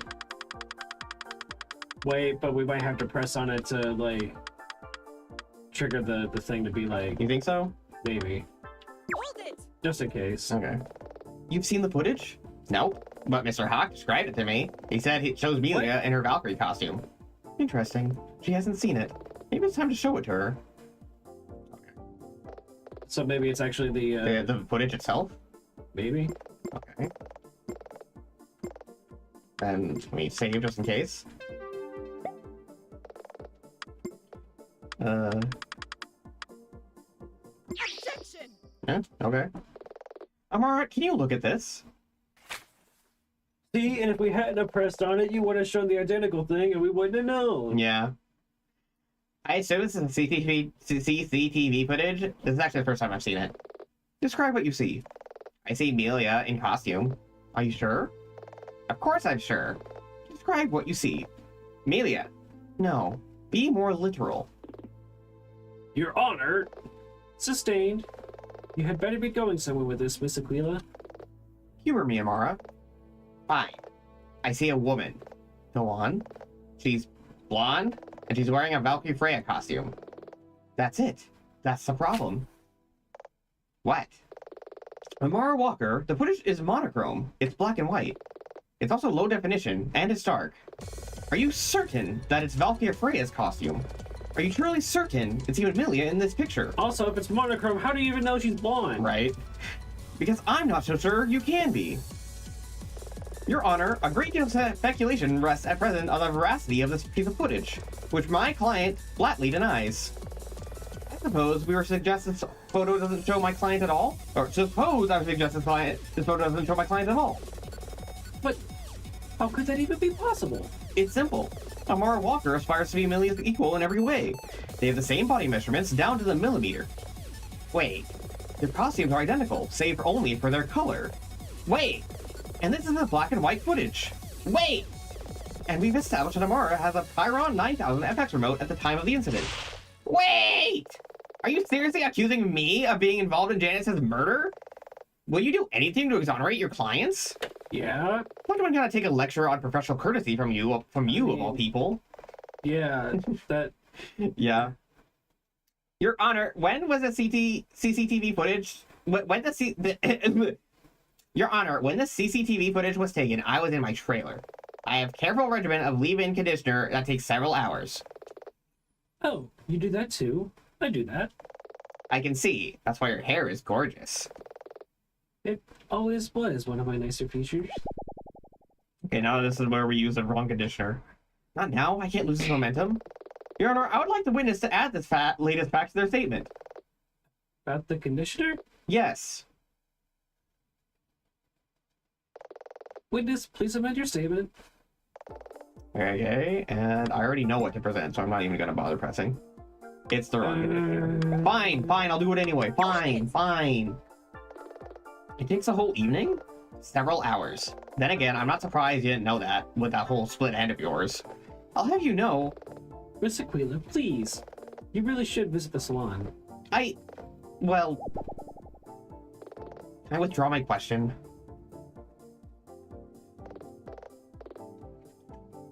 Okay, continue. Save. Present evidence. Just saying. Again, with the last one, you know? Yeah, come on. When we're talking about the conditioner, there's nothing else it could be other than wrong conditioner. Like, and then that's when the game throws a curveball and it goes completely out of left field on you. Objection! Dylan comes back and something else happens, you know? Like, they're just weird stuff. Ms. Walker, perjury is a serious offense. Objection! Defense is trying to badger the witness. Objection! Ms. Walker has made a statement that I know to be false. Explain yourself immediately, Miss Aquila. Gladly, Your Honor. Clearly, Your Honor. Miss Walker could not have been threatening her hair. Miss Walker could not have been treating her hair on that evening because she didn't have any conditioner left. Are you serious? If you recall, Miss Walker, I haven't been able to wash my hair in days because you can't just seem to follow a simple instruction. So tell me, were you really washing your hair?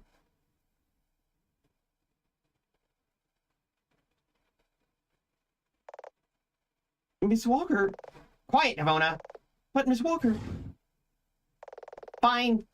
Just sit down and shut up.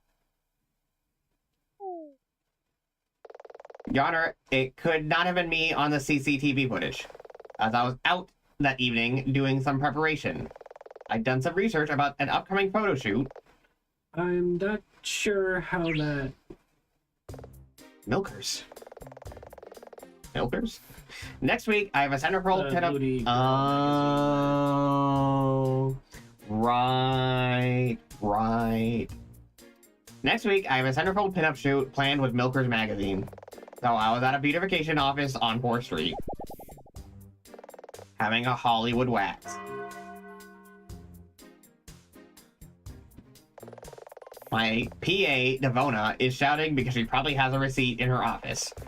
If you give her an hour to find it... And you are testifying under oath that you were out all evening. I am. It's not a short process. So Devona, She booked it, and she often sleeps in my trailer. I can't for the life of me see why, but she seems to like it. By the time I got back, these events were long over. I simply went to sleep. A bit sore. But I can scarcely believe this. I came here to serve justice, and yet I'm accused of a crime. I haven't accused you of anything, Amara. I'm simply pointed out that many of your supposed reasonings to believe Millie is guilty can also apply to you. If you profess your innocence, how can you be so uncertain of Milia's? Lawyer tricks and lies. I'm tempted to walk right out of this kangaroo court. What's wrong, Amara? Itching to get home? Amara Walker, you will leave when I dismiss you and not before. That being said, while Miss Aquila's points were reasonable, Amara Walker has cast a shadow on the studio's security processes and damaged its air of professionalism. This does, in a roundabout way, give credence to the opportunity for Amelia to commit this crime. Though while Miss Walker is able to prove she isn't in the CCTV footage, the court is perturbed by Amelia Norton's continued insistence that she is not in the footage. That would seem difficult to refute to the point of near ridiculousness. With that, Miss Walker, you are dismissed. Hmm. Mr. Hawk, do you have any more witnesses? No, Your Honor. Was it enough? I felt I poked plenty of holes, but none of them were definitive. I am forced to ask. During the first day of this trial, the prosecution discussed a corrupted video of the incident. I assume then that you do not yet have this video to present. No. Well, that's a relief. However, What? police forensics have made progress while working over the data. They believe they will have results within the next 24 hours. Fan-fucking-tastic. I'm just saying! Fan-fucking-tastic. I see. That makes my decision somewhat easier then. It is the court's decision that due to the large number of questions that remain over this incident, and the video in question will likely be evidence of a definitive nature, that we shall defer until the day after tomorrow. Aquila, once the footage is restored, I'll immediately share it with the studio. It's theirs, after all. They should be able to make a copy for you, should you need one. The defense finds that acceptable. But it better show something really, really surprising. Or that threatens to drop the curtain on this whole thing. 24 hours. The clock is ticking. Court is adjourned. Okay, so... What do we need to find within 24 hours with monsters attacking? That's another thing. There are literal, actual monsters running about in the streets, and explosions, and riots, and who knows what else, and we're still having court with an audience? Yep.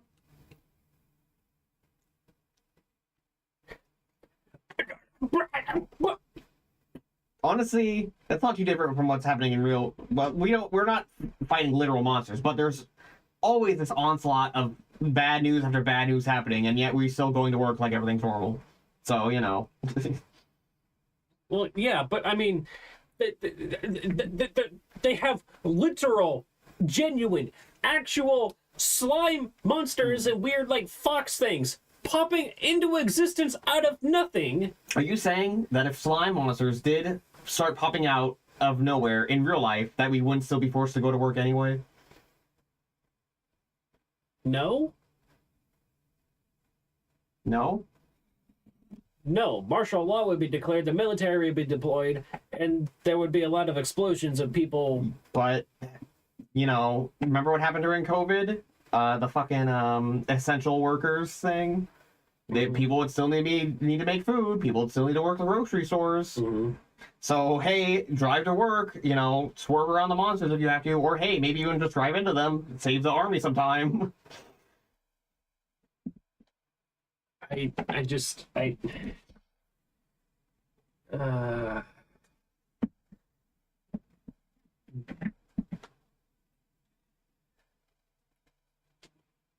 That's like making the argument that you gotta drive into work even though Godzilla is actively rampaging in the middle of your street. Okay, well, it's not a Godzilla level threat, because Godzilla would level Yes, the entire it is! city. Do you see how many slimes it spawns in? Yes. And also regular people it seems to be kidnapping? Yes, but... And these are just the basic, like you're really gonna tell me... There's a queen of these! You're really gonna tell me that these slimes, these things that we beat very handedly, might I add. I know because we have magic powers. Right. Dylan didn't do jack shit. I'm just saying, are you really gonna He yelled at it a couple of times, really and gonna... it punched him, and he went, "Oh, I can't move." Are you really gonna say that these pathetic slime creatures are a Godzilla level threat? Not to Nina, but to the rest of everybody. A Godzilla level threat. We're talking giant kaiju monster with laser beams, in comparing them to these little slime things.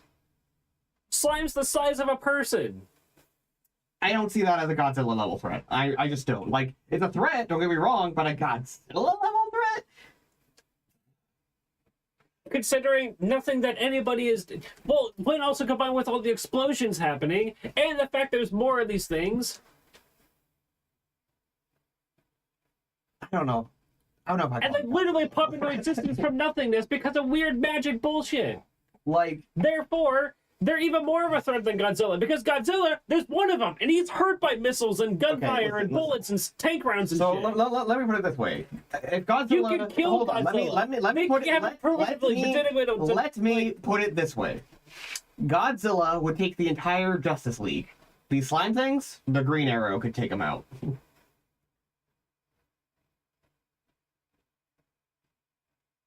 He'll run out of ammunition before he could.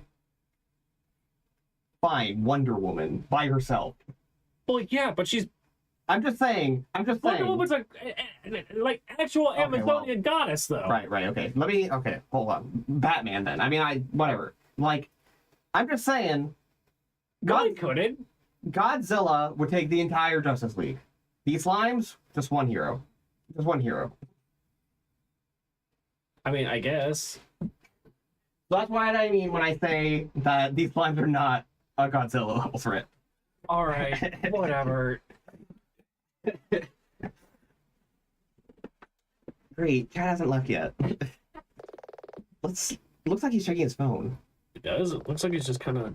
Well, I mean, obviously they don't have a sprite for that, but... Hold on. I have a burp, I feel. Maybe. There we go, okay. I can feel it coming up.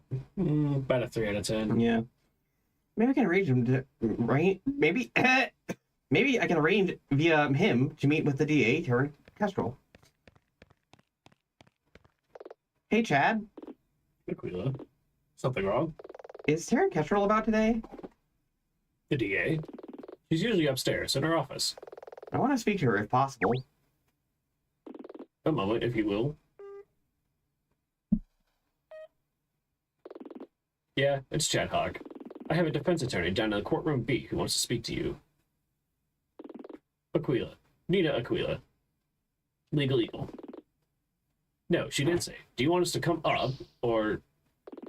No problem. She's coming down. Okay. Okay, time to put on the serious face. Also, I just want to point out my theory about... Oh, wow, she does not look how I expected her to look. I was expecting her to look, honestly, kind of like Judge Tawny. Yeah. But anyway, I was going to say, my theory that Amara is the one that did it seems to be put to rest by the fact that she actually was doing a photo shoot. So now I don't have any more theories, other than maybe Janice is alive and only faked his death, or something like that. Anyway, I have enough voices. You be her. Hello! Nina Aquila, isn't it? You're apparently a bit of a rising star. Don't let her get to you. She might seem nice, but she's... Funny business, this whole TV show incident. It certainly is, D.A. Kestrel. Oh, please. It's D.A. Kestrel to the public, but just Tara knows I feel I can trust. You feel you can trust me? Current circumstances force you to be honest. I'm sorry? Well, you want to seek a plea bargain from Amelia Norden. What? No, that's not what I wanted to speak to you. Then why? I actually wanted to ask you about a different case entirely, and see if you still have its records. It involved a businessman called Krantz. That's quite impossible. No hesitation, not even a second to think about it. He had that refusal in the chamber. Why? To be clear, you're talking about the final trial in which Anya Miller acted as prosecutor. Is that correct? Mm-hmm. As DA, I'm granted the power by the city to seal certain records if I believe it's in the public's best interest. I wish to appeal that decision. Of course. You could do so once I come up for review. When's that? In about 30 years. Taryn, I believe Miss Aquila could appeal that decision immediately if she were to file the right motions. True, but I would need to see proof that it would be of strong interest in another active trial. I'm not convinced such proof exists. Why do you wish to see the Krantz file? I think you're fully aware of my reasons. To exonerate Anya Miller? Because if that's so, then you're obviously not familiar with the particulars of that case. Of course I'm not familiar. It was 10 years ago, and I don't have the files. You should be careful what you wish for. Though it might not seem like it, I do sympathize with the situation in which you found yourself. You love with endgame moves, and you want to trace things back to the opening of the game. Endgame moves. Anya left you in her business. It's natural that you feel some sort of obligation. It's not an obligation. I'm Anya's friend. I think I touched a nerve. So was I. Call me if you wish to negotiate a plea deal. Okay, Taryn. No. You will address me as D.A. Kestrel. Well, damn. What? Chad? Before you ask, I don't know anything about this Krantz business, I see. but you rattled her. I think it just made an enemy for life.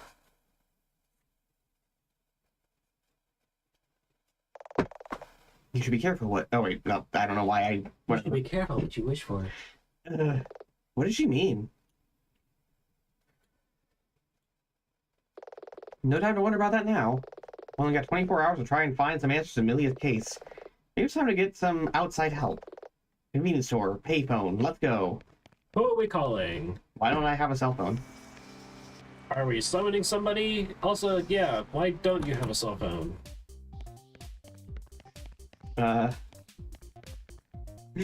Oh no. What? Sorry, when you said summoning, it just reminded me of the fucking thing that Ruru is one of my online friends who don't really know her, but every single time she gets on Discord, it auto-plays. You can set your Discord thing to auto-play like a voice clip or something, like a sound bite whenever you join a voice call.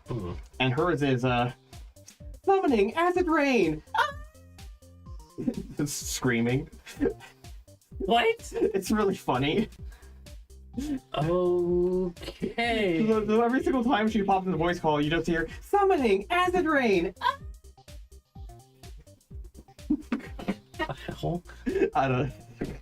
Oh, right. Live one? Yeah, that's the hacker guy we keep. Oh! Okay.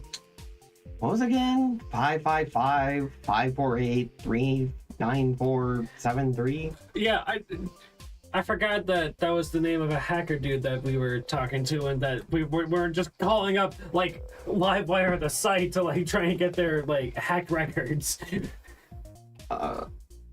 Whenever I think of Livewire, I think of the Batman villain Livewire. I'm not familiar with that.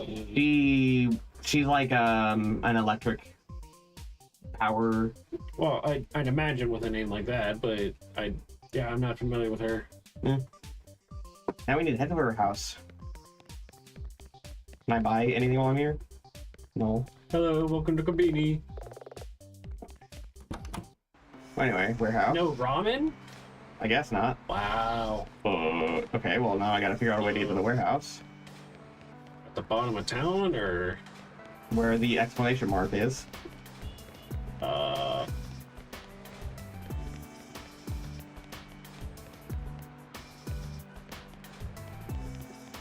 Here we go. There we go. Okay. Livewire! Namarmu, I've come to bargain.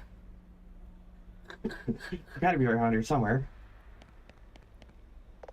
Livewire!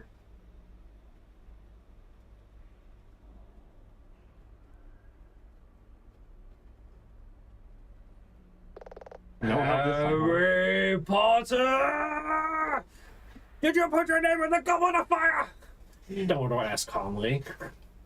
What was that one I saw recently? It was like, Harry Potter, did you send my nudes to WikiLeaks? Or something like that. I don't remember. Great. Oh! Breathe. Breathe. Did we just get shot? No, I think that was an explosion outside. Oh. That came from outside. Wait, can I... I thought they were gunshots because it didn't sound explodey enough to be an explosion. Why did you run up? I just want to see if there's anything here. I don't think I've ever actually been able to explore this warehouse before. Every single time we come here, we just talk to Livewire and then leave. Oh. So, you know. I don't even remember who Livewire is. He's in like this mask, like a... Like an anonymous guy. No, it's like, What? What's it look like? Whoa! Why is everything Look at all the flames! like? This is getting out of hand. I don't understand how Amara felt. It can only be one place at a time. Trying to defend Melia and save the city. You have to. You're the only magical girl who can stop this madness. All by myself. Okay, so Oh, that was it? maybe then, yeah, a Wonder Woman threat. But not the whole Justice League. I mean, honestly though, most of the Justice League is made up by basically, Gods. yeah, Yeah. and an autistic man with a split personality. Okay, which one? Batman. Okay. You think he's autistic? No. I guess it depends on which Batman. Yeah. I'll have eggs over easy, Dylan. Woo! Ah! Damn it, Comet! Don't you ever knock? Young lady, this is not the time for such trifling things as manners. There's a city in peril, and your oath gives me the right to wake you. And what about my right to a good night's sleep? Comet, I have a lot of investigation to do today. Why'd you come barging in? It is Starna. Melia's bird? You said she vanished. If we find Starna, maybe we should get just some light on the case. Have you seen her, Comet? I searched and I searched, but I could not find her. Eventually, I had to roost and recover for another day of searching. Oh, so it's fine for you to fall asleep? It was necessary. While resting, I experienced a vision. A vision? A view of a distant place allowing me to perceive remote events. The seers call it farsight. I'm not skilled in its use, but I have seen brief flashes. I have brief flashes. What did you see? I saw Starna in an area of pavement and grass before a statue of a red lady. Okay, well, we already know where that is. Park. Yeah. Pavement and grass and a red lady statue. I'm sure I've seen one like that. Can you take us there? Let's move. Black screen. Sound effects. Yay, changing!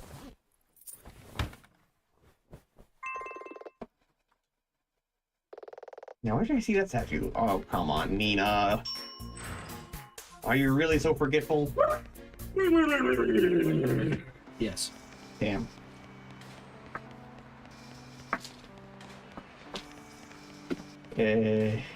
Well, the city's not on fire anymore. Yeah. There we Well, right now. Whoops. My bad. Didn't mean to do that.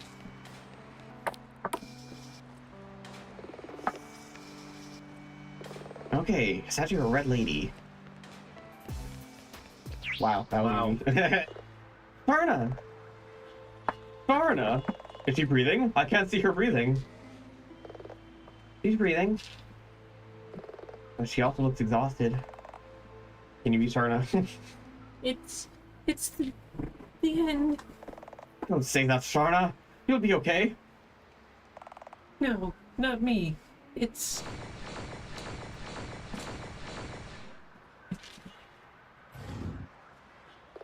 Somehow, I'm not surprised. Malfar has orders to capture any talking bird. Then you'll have to go through me. Valkyrie transform.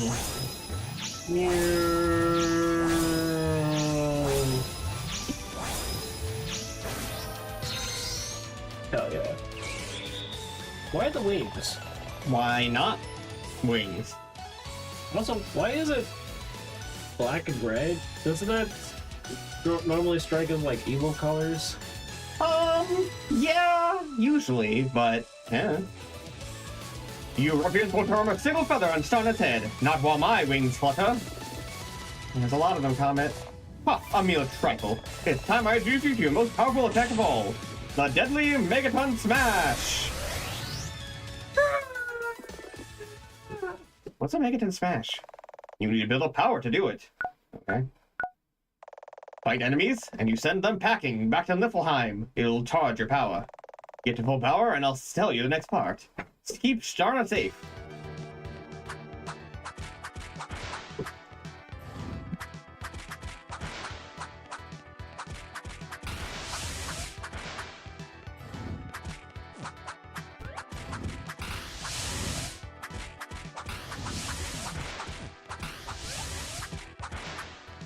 Okay. Get away from her, you bitch! Die, monster! You don't belong in this world!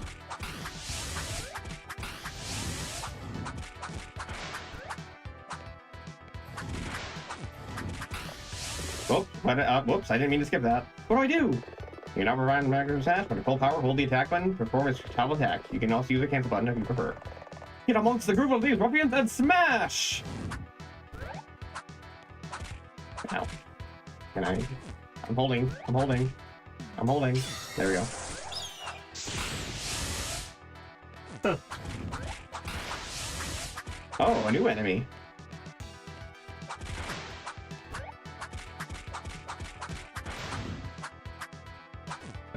Okay. So when they like duck like that, they can't be hit, right? Yeah, that's like invincibility frames for them or something. Not back.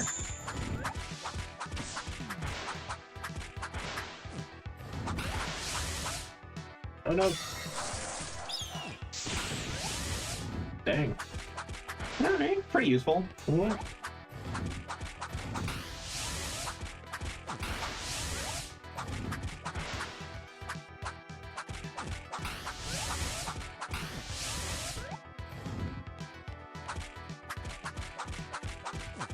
Man, there are just loads of them, huh?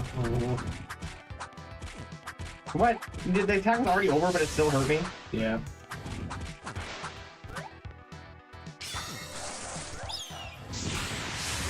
Nice. Thank you. Alright. Stage complete. Why does she always look so like... Flabbergasted? Yeah. I don't know. Like, couldn't they have given her a more like confident pose? Or right, something? right. Like, you won! She's like, You won. I did. yeah. Yeah, you have the embodiment of what is it, like strength and armor or something? Right. You've got a like kick-ass like Valkyrie space sword, and you're slicing up like monster slimes. Right. Like. If you want to be like confused, at least be like the fake confused thing, like Peach does, you know, in the Mario sports games, where like, oh, did I win? You know, that kind of thing. Sharna, Was that me? yeah, Sharna, can you hear me?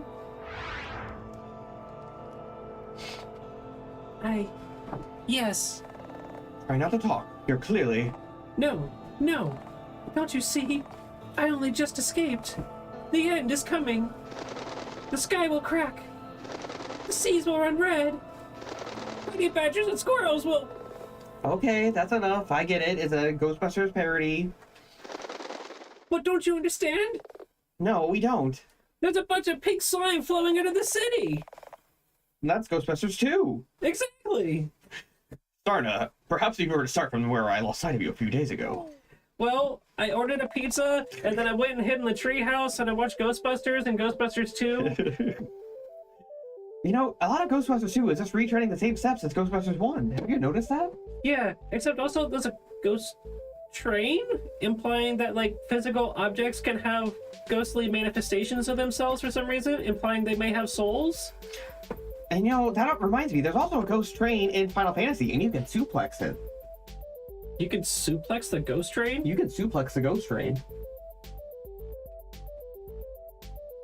That feels like a JoJo's Bizarre Adventure like, move or reference or something. I don't know if it is or not. It's just that one of your party members, I think it's Final Fantasy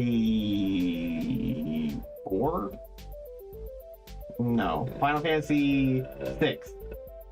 I think it's 6. The last 2D one before 7. Yeah. I think it's Final Fantasy 6, but there's one party member that you have that has the move Suplex that takes any enemy, lifts up into the air, and then smashes them back on the ground. And it's like all 2D sprites, right? Mhm. But if you have that specific party member equipped, you can still use Suplex on the Ghost Train. And it does lift the entire train sprite up and slam it on the ground just like every other enemy. Wait, are you... Is it supposed to happen? Are you fighting the Ghost Train as like a boss at some point? It is a boss, yes. Oh. What? Yeah. It's pretty funny. It's been a long while since I played the classic Final Fantasy game. I haven't played them at all. I just know I've just seen it. Huh. Well, Have Amelia transformed for real, live on set. Amelia, we're way off script. Millie! I'll give you this one chance. Well, what have you done with my husband? I know I can't keep the accent. Okay, so I can keep the English accent for comment, but I think that's because I'm doing a guy voice. I think there's some weird disconnect when trying to do a girl voice and an English accent at the same time that causes some kind of wiring malfunction inside my head. It's called you're not trying hard enough. Okay. You need to go on YouTube and look up some of those voice feminization Oh my god. like techniques or whatever. Maybe. I mean, Get back, everyone! By the sacred feather!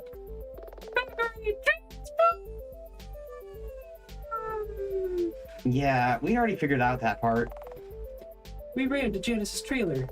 If Milia did that, she must have believed the Janice on the set to be some sort of monster imposter. monster imposture. Does that really hang together? What? I guess it was a desperate move. Hang together. I've never heard that expression. I mean,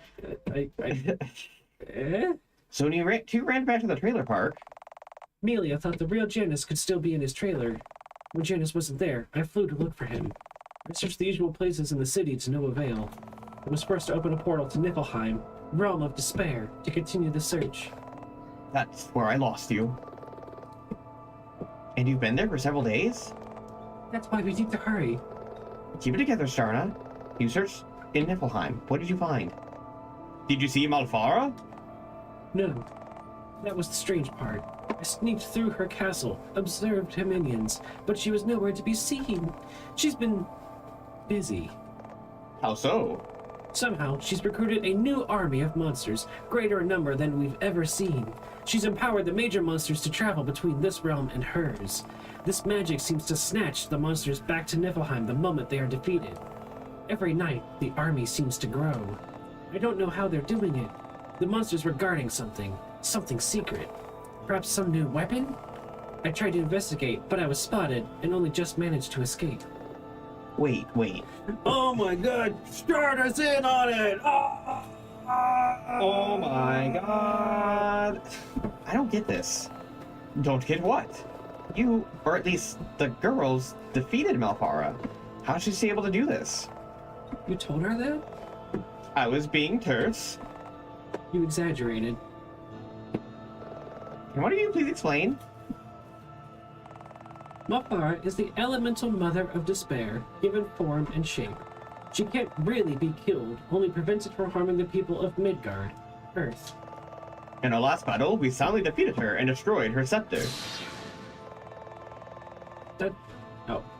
That scepter gave her the power to scry. By destroying it, we took away that power. Scry? The ability to remotely see events in faraway places. Use magic to spy on people in other rooms, countries, or even realms. Oh, now I get it. She needs to be able to see someone to use her magic on them. It meant that if she wanted to bother Midgard again, she would have to do so in person. But with us and the Valkyries here, she would think twice about doing that. But why act now after all this time? Also, if she can just come to Midgard at any time... Why does she need the scrying thing? Well- Why doesn't she just appear and do what she's already doing? Not only that, right? But, like, if she can't just appear to Midgard at any time, and the only thing preventing her from doing that is the Valkyries being here, why did the Valkyries give up their power? Yeah. Hello? No, that's actually a really good point. Yeah. Like, also, but like, not all of them gave it up, or like they Like all Milia- did, but then they got it back later again for some no, reason. Milia chose to keep her powers. But Milia's the only one who did that. Oh, Amara didn't keep hers? No. Oh. Okay. What did you say? Nothing. Just think out loud. But with this army, she could invade Midgard any day now. Well, our father's tried many schemes before, right? What did you usually do? We usually started by asking Milia and Amara for help. But Milia's in a cell, and Amara's sworn off being a magical girl. It's hopeless. I've got an idea. Why not take multiple of you birds with these cosmic power things and bestow all your powers onto the same person? Nina! All of them onto the same person? Yeah. Damn. Instead of splitting the power 5 ways, 5 times the power on a single entity. I mean... Surely that would be enough to defeat Malfara once and for all, right? That kind Or of... at the very least, save the entirety of the city, I feel like there's... and also defend Milia in court. I feel like there's probably a reason they can't just put it all into one person. Something maybe about the power distribution is too much for one person or It's something. because it always relies on the power of friendship. You Well, can't have yeah, friends with only one person. That too. You know what they should do? You know what they should do? We need to make up with Dylan and then turn Dylan into a magical girl. Yes. Yes. Oh, no. Additionally, Yeah. we need to get Chad. We need to get Chad and turn him into a magical girl too. Yeah, absolutely. I am fully on board with this. Maybe not. What if we talk to someone that knows about the ancient magic? Just a sec.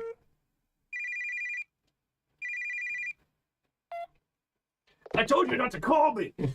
Hey, how's my favorite wizard?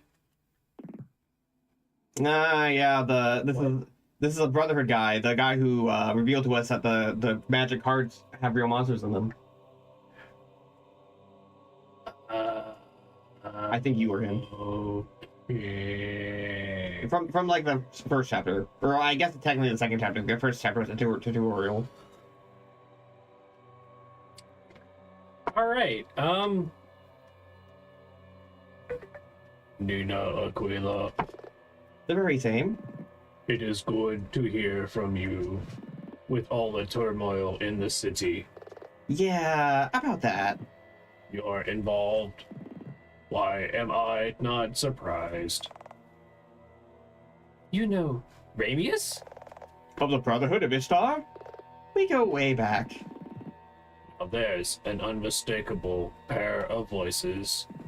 Nina, have you been running around in a two-piece? You know about the birds? Besides, comments And said my... bees. Besides, I'm a monk, not in celibate.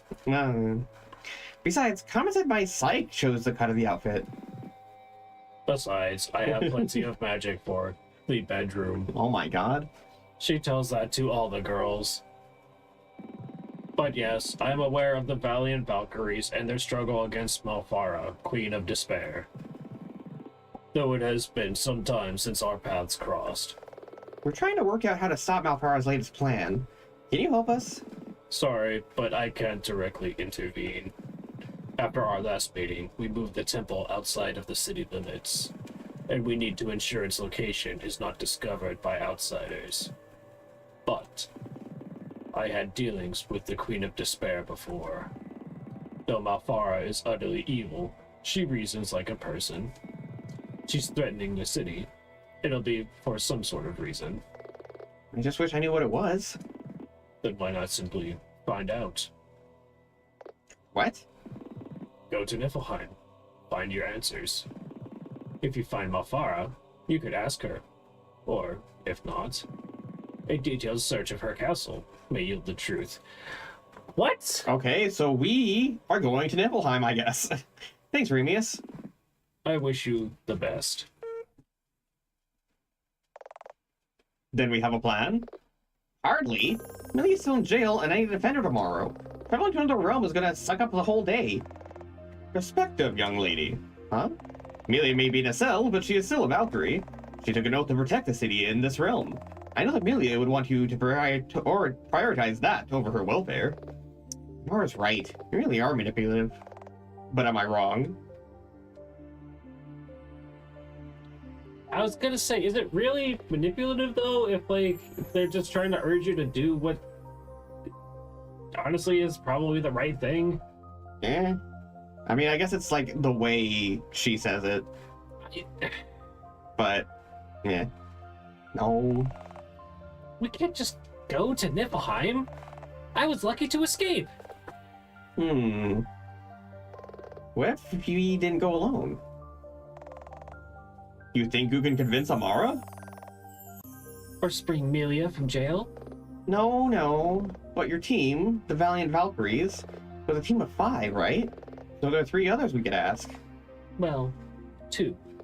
2? But we'll need to get going if we want to do this. Valkyrie Kara, Lady of Wind and Rain, is known as Kiara Williams. And the other? Let's focus on Kiara first. Kiara is a Nico girl with glasses and brown skin. I heard she'd got a job somewhere in the city. Oh yeah, she's a sushi chef. A NECA girl with brown skin and glasses? You got nothing else to go on? Sorry, we haven't spoken in a while. She used up some of the studios. She used to come to the studio sometimes and bring lunch for Millie and Amara. So maybe someone at the studio who knows where you can find her. I already know... I already know who it is. Can you look for Kira or ask at the studio for info? I already know who she is. Where is that sushi place? Whoop. Yeah, the sushi. I think it's down, isn't it? It's here, right? Yeah. Oh, so it is. Okay. Good memory. Thank you. Last time we came here, I'm sure we were served by a woman matching the bird's description. There she is. Excuse me. I'm sorry, are you here to meet someone? Oh, yes. We're here. Meet? I'm here to see Kiara Williams. She works here. I know who she is. She's my manager. But in case you haven't noticed, we're very busy. She doesn't like to be disturbed at shift. It's really very important. I'm sure it is. What if I told you I'm an defense attorney? She doesn't need legal representation. No, really. Look, lady, this is my first week on the job and I'm not gonna blow it. Yara asked me not to disturb her, so I'm not going to. So unless you've got some kind of complaint... Complaint? Why else does someone normally ask to go march into a restaurant and ask for the manager?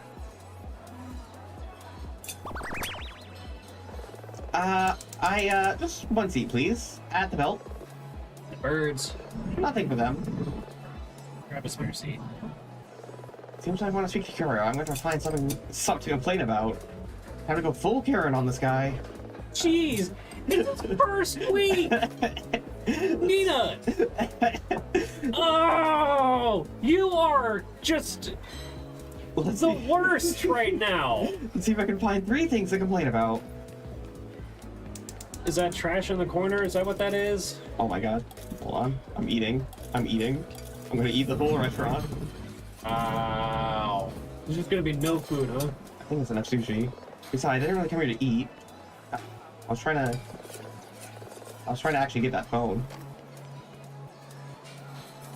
Is that what that is? I think so. What else would it be? I don't know. Pretty sure it must be on the belt. I guess that can go on the list. Oh. Oh, and yeah, this is trash in the corner. Is this really just a bag of trash? I guess I can go on the list. Okay, anything else? I don't need to pee. Some kind of movie poster. Wait. There's a huge gap in the wall back here. I guess I can go on the list. Well, I found 3 things to nitpicky complaints. I found 3 nitpicky complaints. I can just head back to that door. Guy in the door. Jeez.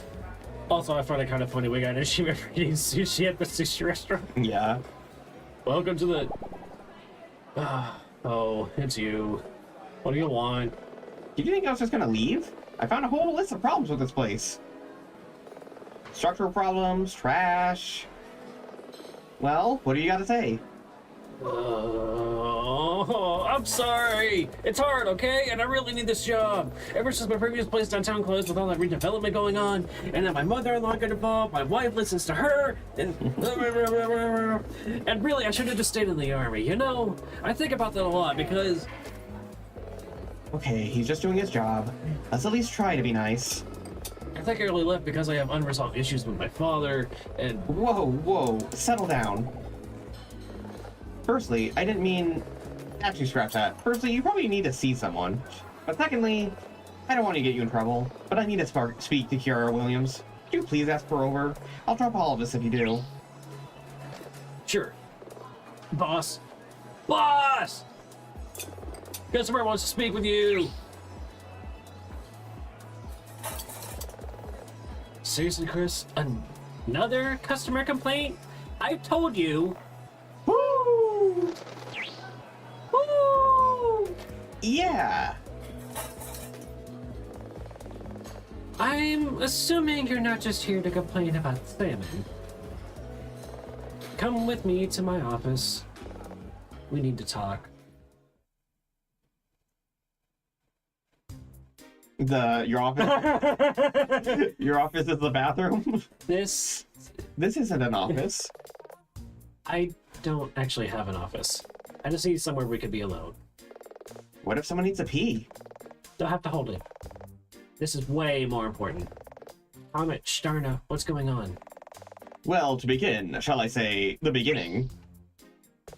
Me first. Have you spoken to Amelia lately, or Amara? No.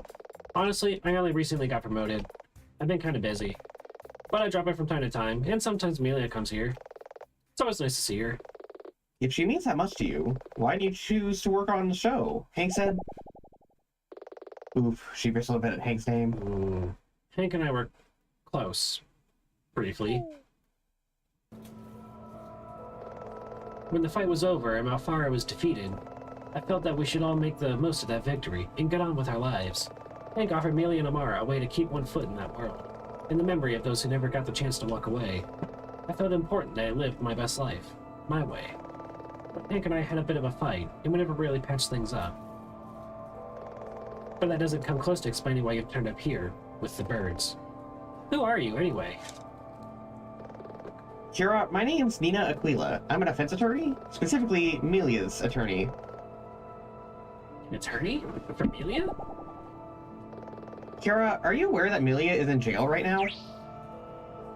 What? That's... how? Ow, ow, ow, rain, ow, ow, fighting, fighting, ow, ow. Can you hand me the spray bottle? Thank you. Okay. She stopped biting me for now. She stands accused of the murder of Janice Duo. Wow. By intentional sabotage of studio equipment. Wow. That's impossible. Millie would never... That's what everyone says, but the evidence is mounting. Is it? Is it? Is it? Is it? Because I'm pretty sure over the past couple of, days in court, we've proven to the judge that, thus far, no, actually, there's like not really any evidence. It's just a bunch of people arguing, well, I heard that they did. Well, I heard that they didn't. But the most we got is grasping at straws. And, there might be something regarding the footage, but we don't know what that looks like yet because they're still piecing it back together. Yeah. And the rest of the footage, it could be, apparently at this point, literally anybody. Right. That's what everyone... Oh, right, I agree with that. But she loved him so much. Everyone says that too. The attitude's not helping. I'm sorry, Kira. I'm sure you can understand. It's been the better part of a week, and I have... sorry. Bless you. Bless you. Thank you. And I just hear the same things from everyone. She loved that man more deeply than anyone I've ever known. And he was in the same, in return. I can't even entertain the notion that she would harm him. What about the city? Huh? The problem in Flood City lately. Problems. Are those things all happening because Millie's in jail? It seems a hell of a coincidence otherwise.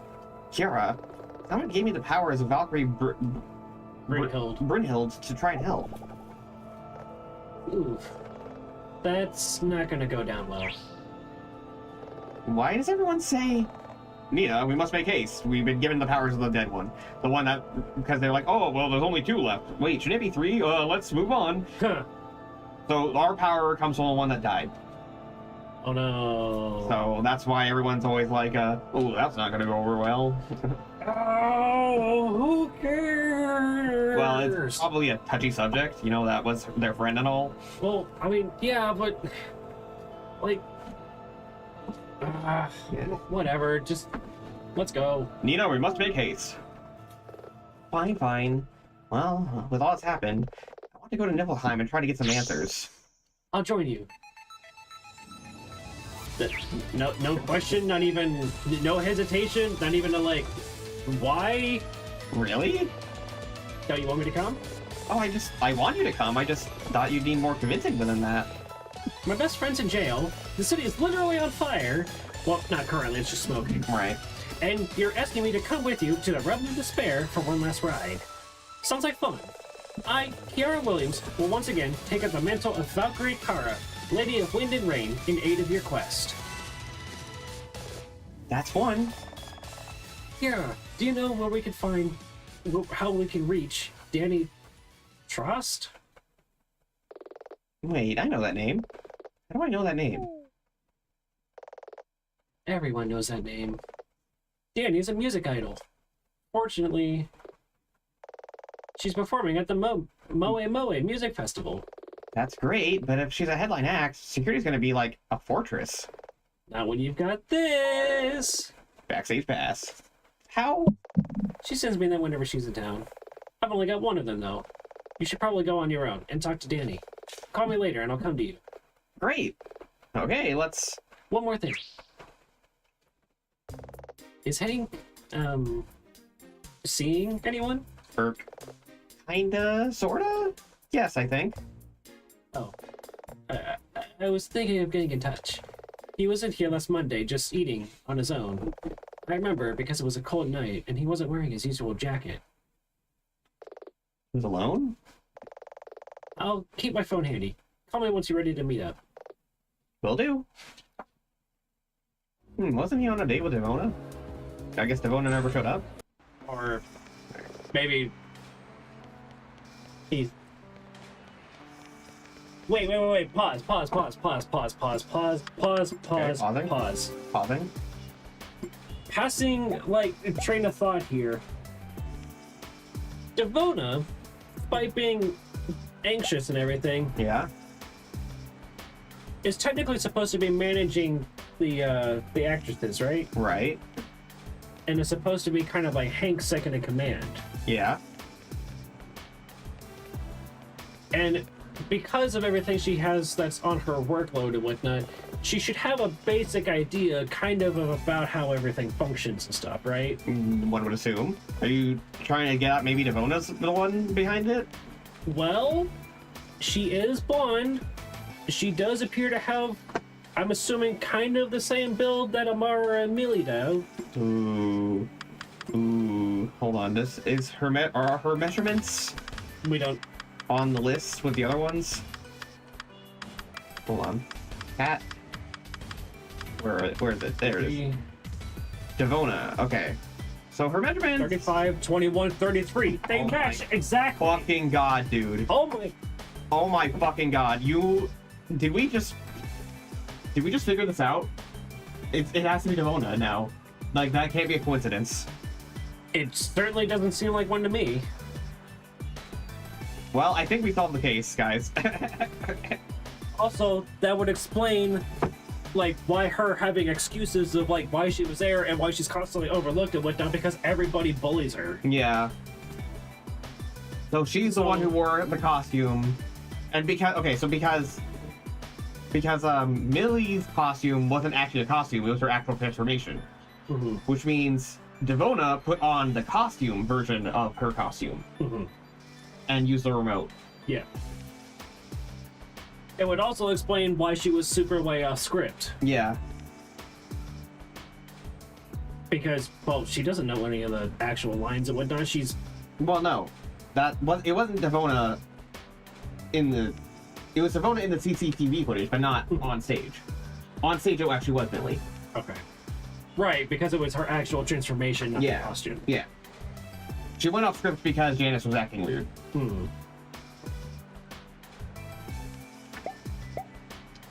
Well.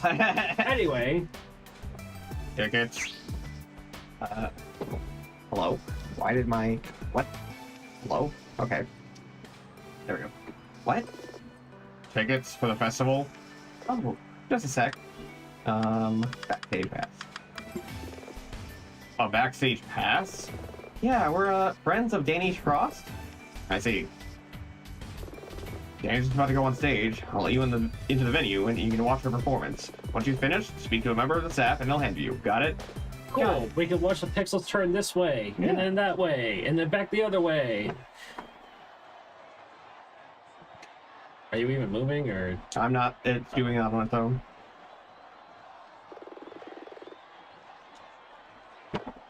Oof, what a crowd. And no! The Moe Music Festival is proud to present. Oh my god. Oh wow. Oh wow, she's really here. Been waiting so long to see her perform live. Danny Frost!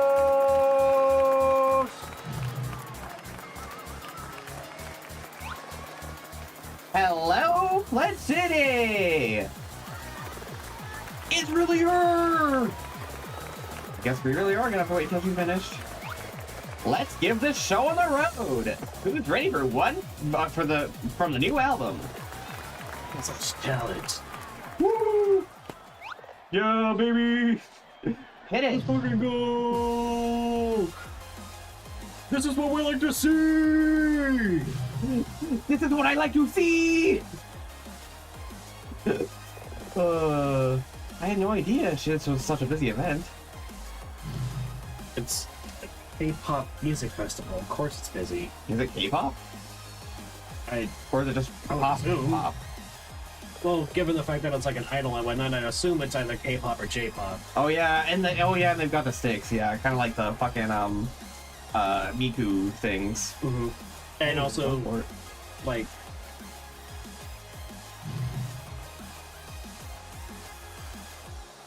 well, the fans have them anyway. The dancer or the performers don't seem to. Well, it's usually the audience that have the sticks to root for their root for their favorite singer or whatever. Is that what Dylan said? What was that that Dylan said? Everyone should pack the venue to see the idol, Danny Frost.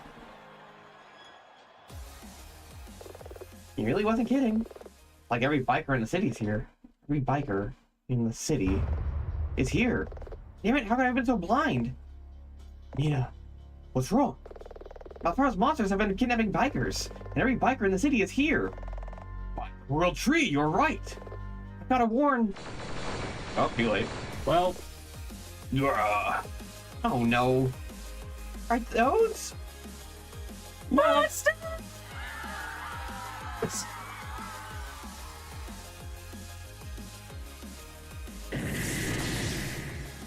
All right. Oh no, it's the boss one.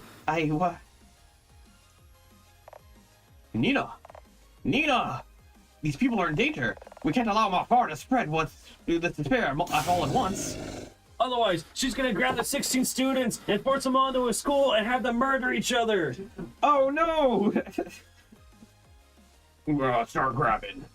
She's gonna cause the incident, the tragedy, The horrible, most tragic incident, or whatever. It was such a long-winded. The most terrible, most tragic event in human history, or something. Yeah. You leave me no choice. No, comment. She's in no fit state. It's fight or die by the power of the sacred feather. Why is she not? She was fine a second ago. There's an explosion that went off. So? She's got like PTSD for explosions. Yeah, but A Valkyrie? why is he surprised every time? Is it because he's a stupid frog slime monster? It also might not be the same frog monster each time. Oh. Wait, what? I'm wearing... You transformed me? You're in mortal danger. I gave you power so I too control them. You... We're gonna talk about this later. For now, defend yourself. And is Danny Tross, like, just watching all this happen from the stage? Yes. Alright. Oh, also, everybody magically, like, disappeared and ran off to the grass. Yeah. Directly in front of the stage. There's still an audience. They're just watching you do all this now. Convenient, but, you know, whatever. Border!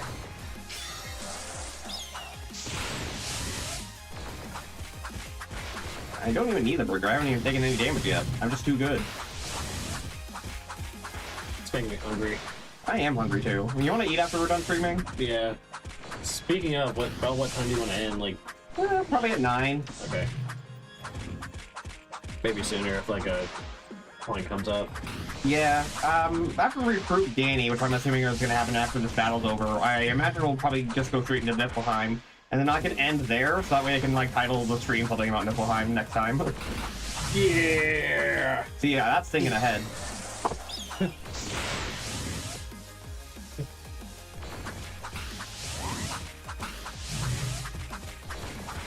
We literally, what the hell? Yeah.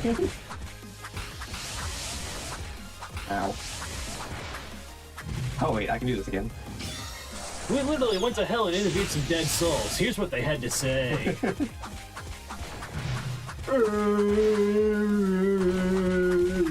And how does that make you feel? Well, have you considered telling him? You know, you can't just keep this bottled up. You have to talk to them about it eventually. Listen, I know you're dead and all, but that means you've got all eternity to do this, so...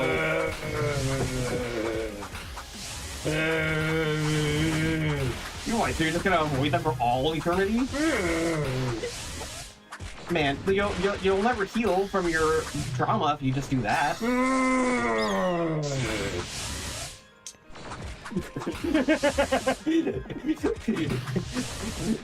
Listen, I get that you're already dead, but still, I mean, you're capable of going back, like, sort of, right? For your sake and for theirs, you need to, like, talk to them about this. Resolve it. Right. At least try.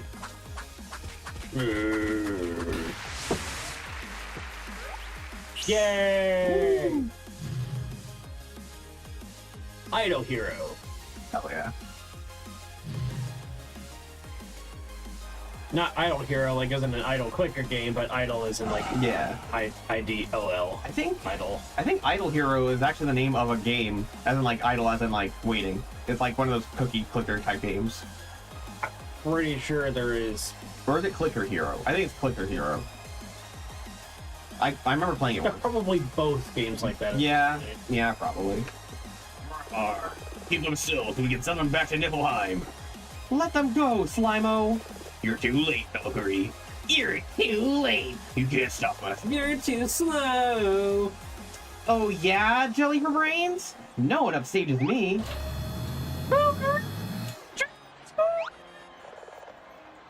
Say hello to my little friend. Buckshot! Oh! Just flamethrower. Propane tank! Why did those two... Oh. She saved us. All of us. Really, it was nothing. Danny Tross saved us!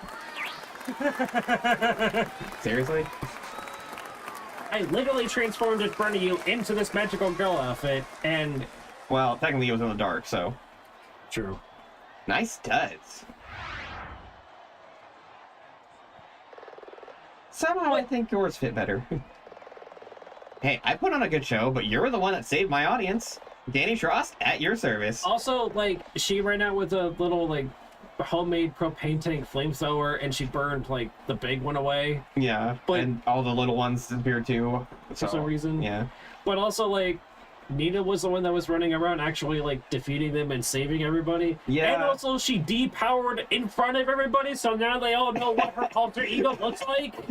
Well, When she's not supposed to talk about it or show anybody. listen, John, this is what we call in the business called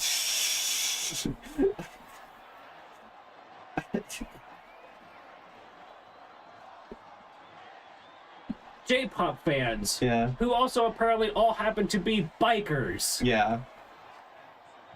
They weren't paying attention. It's not like they're looking directly at us or anything.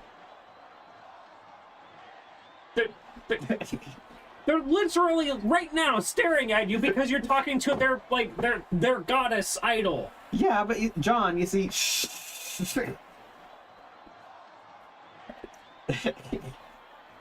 yeah, I know. It's if you think about it, it doesn't make any sense, but it's No, fine. it's not. Not excited. Did you know those monsters would turn up? I didn't. Then why? Actually, we came to talk to you. Well, you found me. You have somewhere quiet we can go talk? Yeah. I can think of one. Backstage. The bathroom. Yep. Ah! I called it. Were you? When you said somewhere quiet, look, I'm not ecstatic about it either, but everyone just happened. I thought we should bail on the festival. And my office is still further across town, so... Got it.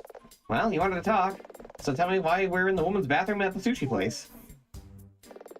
Before we get to that, you gave up on your Valkyrie powers. Well, yeah. We all did. Let's circle back around to that. Then how did you incinerate that monster? Oh, that. Normally it's a trade secret, but you're a Valkyrie now, sis. Sis? I did it using an ammo pack for our special FX machine. A Pyron 9000? Yeah! I grabbed the ammo pack, and then lifted the cache and deployed a flame spurt manually. You can do that? Oh yeah, I used it as part of my act. Actually, we used to do it a lot more. Early in my career, I leaned heavily into pretending I was a magical girl idol. But flick, clip, boom, that thing was so toast. I see. Oh, but, don't tell the manufacturer we do that. You're not really supposed to. Doing that used up the entire contents of the ammo pack in one go. So that's how that also explains that's why they were completely empty, because she jury-rigged the thing to stay open, and it just does it all in one shot, like one super bright massive burn. So that means... yeah, okay. Interesting. Okay. So I've heard it to be empty? Yeah. Why are you so concerned anyway? Oh, I get it. I rained on your parade, sis. Huh? You were doing a great job with the shing, pa-ching, pa-chow, bam. I should let you tackle that monster all on your own. I appreciate the assistance. Well, judging by how you got the birds with you, you're on a brand new adventure. All the best, sis, but I got Amelia Norton is in jail. What did you just say? I said Amelia Norton is in jail. I'm actually her attorney. That's how I got involved in all this. How? Why? When? What happened? Millie's standing trial for the murder of Janice Duo. No, she wouldn't. But how... It might be better if I start at the beginning. I was invited to attend a filming for a scene. One explanation later.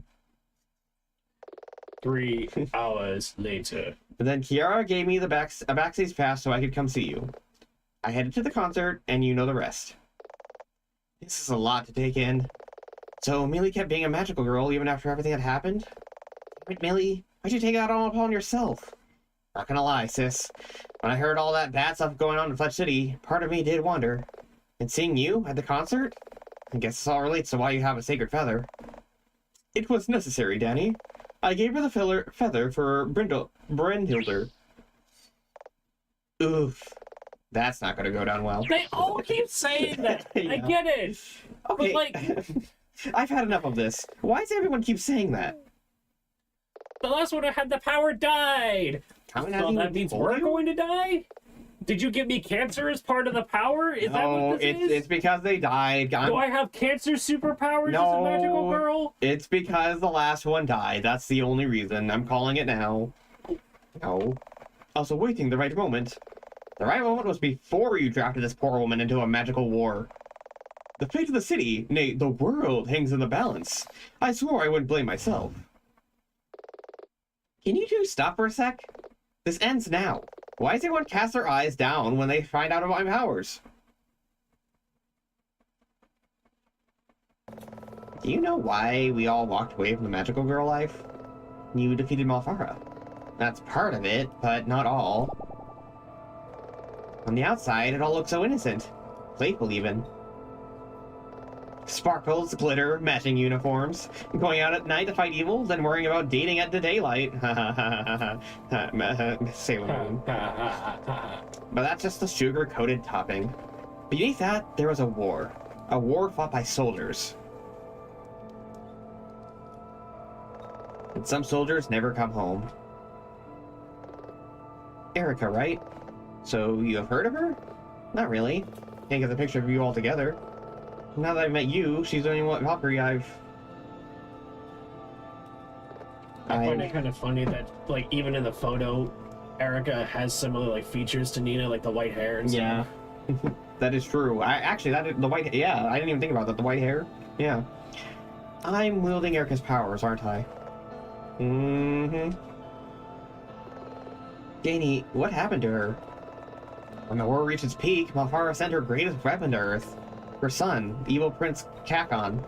We confronted him together, as we always did when Malfara sent a monster to terrorize Pledge City. We fought to a standstill, and together we just managed to defeat him. So powerful, Milia's final attack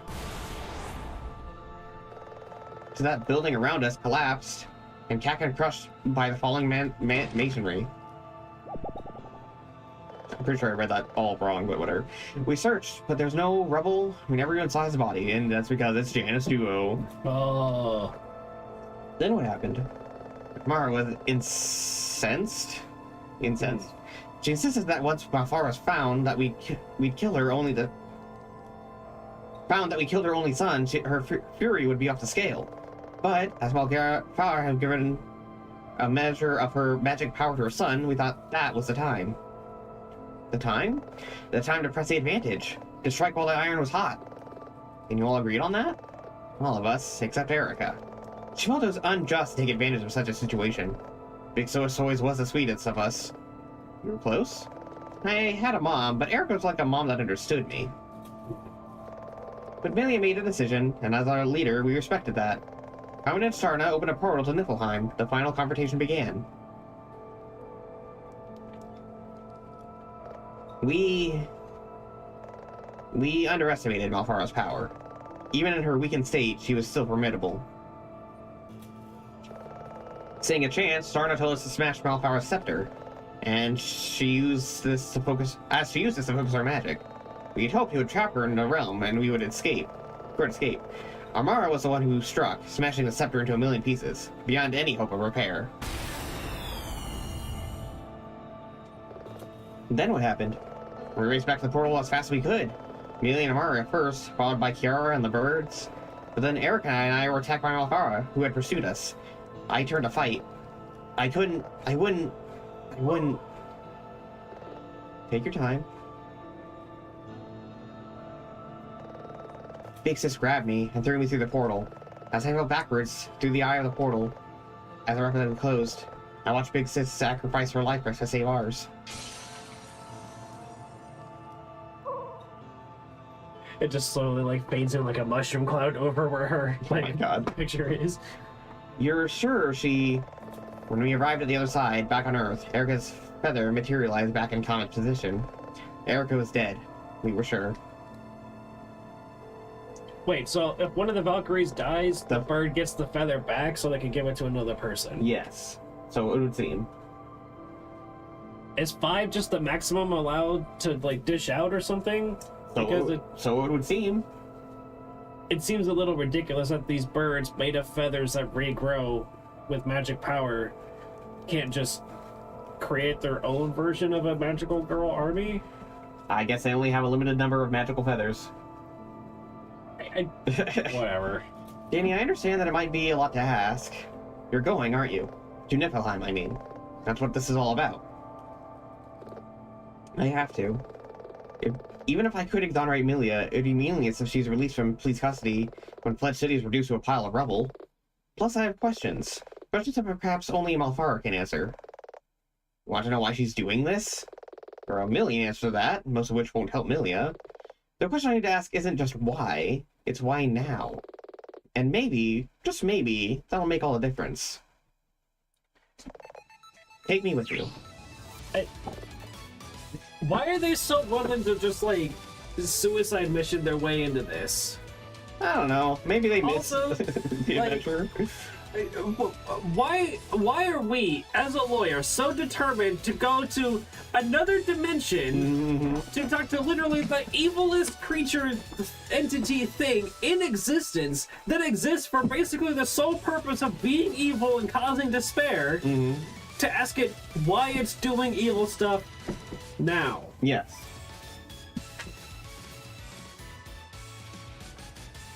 Listen, we're just going into hell and going up to Satan and be like, hey, I know you want to end the world and that's like your goal this whole time, but I just want to ask, why are you doing it like now? Like, you could have done it any time. Why now? Like, why bring about the end times now? You know, like, can't you just like wait a bit?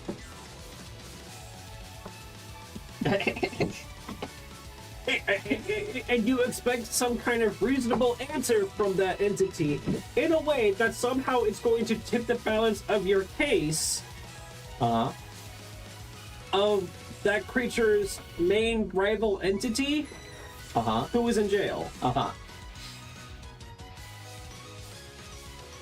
What, like Malfara? Like, oh my god, it's probably some crazy shit like that. Like, Malfara took over Devona, put her in the outfit, and then had her, like, rig the system to murder Janice. To kill her own son for failing her. Maybe.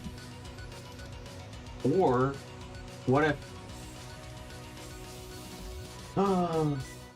Malfara is Devona? Well, she can shapeshift, but not into people that they would recognize. But if she was just like the manager, they didn't know Devona before they became actors. So she wouldn't have shapeshifted.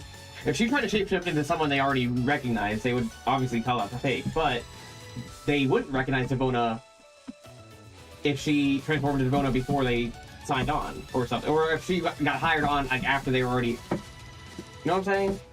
Yes, but Hank knows some of the stuff about the Valkyrie girl situation, right? Yeah. Like, outside of just producing it for the show. Like, he knows about the real parts of the events. Yeah. So wouldn't he also... He would be able to recognize if she tried to transform into someone they already knew. But again, Devona, assuming Devona is Malfara, is someone they would not have known before. But from my understanding of the timeline events is that after Erica sacrificed herself to defeat Malfara, after they destroyed the scepter and whatnot, and they came back, they all gave up their powers except for Amelia, and then after giving up their powers, they started producing the show, and it's been running for several seasons and years now since then. Our missing piece is when Devona got hired. That would probably determine things. Yeah. Because I'm not saying you're wrong and whatnot. It would definitely be easy for her to sneak in as Devona and whatnot, especially playing the anxious part and, doing things to appear as an assistant to Hank and the rest of them. Yeah. Although, why would she do that herself? I feel like it would make more sense for her to... Well, because she can shapeshift, and I don't think send a minion to do that. I don't think her minions can shapeshift. I think only she can shapeshift. Oh, okay. Okay. You sure? Could be dangerous. And after what you said about Big Sis died for a reason. But if Malfara comes back and wins, then she died for nothing. I won't let that happen. If needs must, I will become Valkyrie Reagan Leaf, Lady of Fire and Dance once more. Lead the way, sis. How about this sis thing? What? You're a Valkyrie now, Nina. We're sisters. Oh, also, I do want to point out, Reagan Leaf is actually like a real Valkyrie in like Norse mythology or something? Yes. Okay. That's two. Thanks, Danny. But if you're going to do this, we need to talk to Amelia first. She was a leader, and none of this changes that. That's gonna be difficult. Amelia's in police custody. Over at the detention center. She won't talk about any of this stuff. She takes her power secrecy very seriously, and she's concerned about recording devices. I'm convinced Mikina will hold her vow, even if she is to be executed. Your situation is beyond dire. If we all show up as one, we might be able to convince her that this isn't for her. Convince her that this isn't for her. What? But for her, but for the safety of the city. Yeah, there we go. Just like with you at the concert. I'm doubtful, frankly, but let's give it a try. You want to go now? I'll give you my number, and you can call me when it's time. Hey, kitten, stop messing with the cores. Well, I don't know. Okay, I don't think that's a good idea to spray right next to my power strip. Oh, that's what that is. Yes. Okay, that's fair. Can you grab her? No. No? Nice. I give that one an 8. The kitten has been grabbed. I'm trying to pet you. Why won't you just let me pet you? I just want to pet you. Why are you so bitey, huh? Why? Victory. My man is probably freaking out right now, so I better make a few calls myself. See the police attention. Okay. Wow, it's evening already? I'm running out. Let's get the police attention. I mean, it's right here, might as well. Before I go in, I've got 2 people to call. But then after the scene, we will call it. Kiara! Danny! It's been so long! Wow, we're giant on this street. Right. Hey, stop! I'll just keep stepping on you if it... Her toy is also down there. Oh.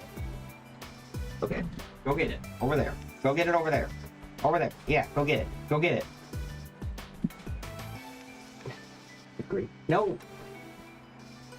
Yeah, there we go. Okay. Oh, good grief. Jeez. Love the new outfit. It's for my new tour. Gonna bring their old razzle-dazzle. Are you ready for this? I have no idea how Amelia's gonna react seeing you both. It might be emotional.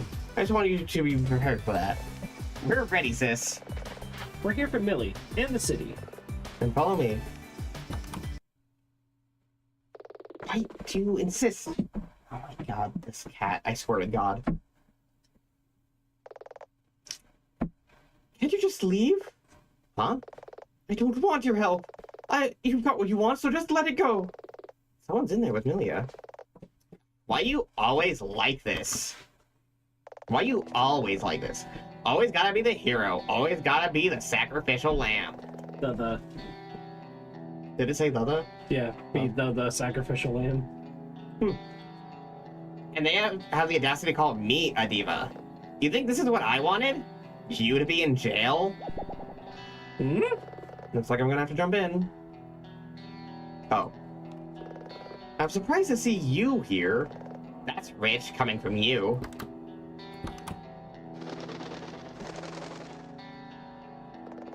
What are the rest of you doing here?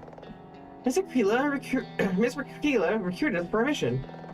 She was very persuasive. So you've wormed your way in now, huh? Guess Erica's memory doesn't mean much to you. Amara! I've got nothing to prove to you, Amara. Oh yeah? You wanna go? Let's go.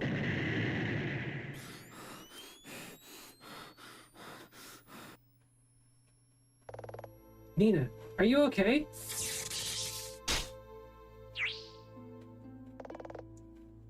That came from outside. Stick with me, Nina. Okay, breathe, count to 10. I'm fine. No, you're not. You're having a panic attack. Believe me, I know. Give it a moment to pass. I'll be fine in a sec. Did the power go out? Yeah, it must be a blackout. Power's out for the whole block. No power. And from what I looks, it looks, and what I see, it looks like fire downtown. What direction? I would mean, from the park. We've got to do something! No! Don't you see? What? Amelia, the power's out. You can guarantee that we are not being recorded. I'm not sure why that matters. Oh, Nina knows everything, Amelia. She wields the powers of Valkyrie Brynhilder. Sorry, we just don't have time for the full rundown. You haven't seen it all from here. The city's gone to hell in a handbasket. My brother's gotta be involved. Amelia, listen. We all know you still have your powers. And when you transformed on the soundstage, it was for real. But a ton of stuff still doesn't make sense. Come on, Millie. Talk to us. We can always talk, sis, just like old times. A lot's riding on this, Amelia. You can tell us anything. We'll understand. Oh, will you all just shut up? I told you, Nina, right when this all started, but you wouldn't listen. I did it. I really did it. I transformed, and I attacked that creature on the set. Didn't you see? Janice was replaced. With Prince Kakon, Malfara's son. That's impossible, Amelia. Kakon's dead. He died years ago. We never saw his body. On that day, on the soundstage, Starna alerted me, but as soon as she did, I could sense it. It was real. In a flash, magic replaced my husband with one of our greatest enemies. Everyone in the studio, even in the city, was in danger. Well, that's understandable. You attacked Kakon to protect the city. No, that's not it. I love Janice, the studio, the life we'd all built. We had plans for the future. When I saw Kakon, that all came crashing down in an instant. I let my guard down. I had allowed myself to be happy outside of my duty. But this is how it always worked. Despair. My motivations were not just. You can't imagine how furious I was. Boiling, white-hot rage. I've never felt anything like it. I wanted to kill that thing. Oh, Millie. Once it was over, I thought for an instant I might find Janice unharmed over at his trailer. So you ran there? Mm-hmm. But he wasn't there. No one's gonna blame you, Millie. At least, not in this room. I can only imagine how that must have felt. No. Hey, lawyer, can't you read a room? This makes zero sense. What? Knowing Millie transformed and attacked Kakon on set for real, Millie comes out with it like some sort of last confession, as if it's meant to answer all the questions. But it doesn't answer any of them. It just poses a dozen more. Like, when you're hunting with one bullet, you wait for a clean shot. Let's say you're Kakon, or you're in Malfara. You want to destroy Milia and conquer the city. After you defeat, you hide.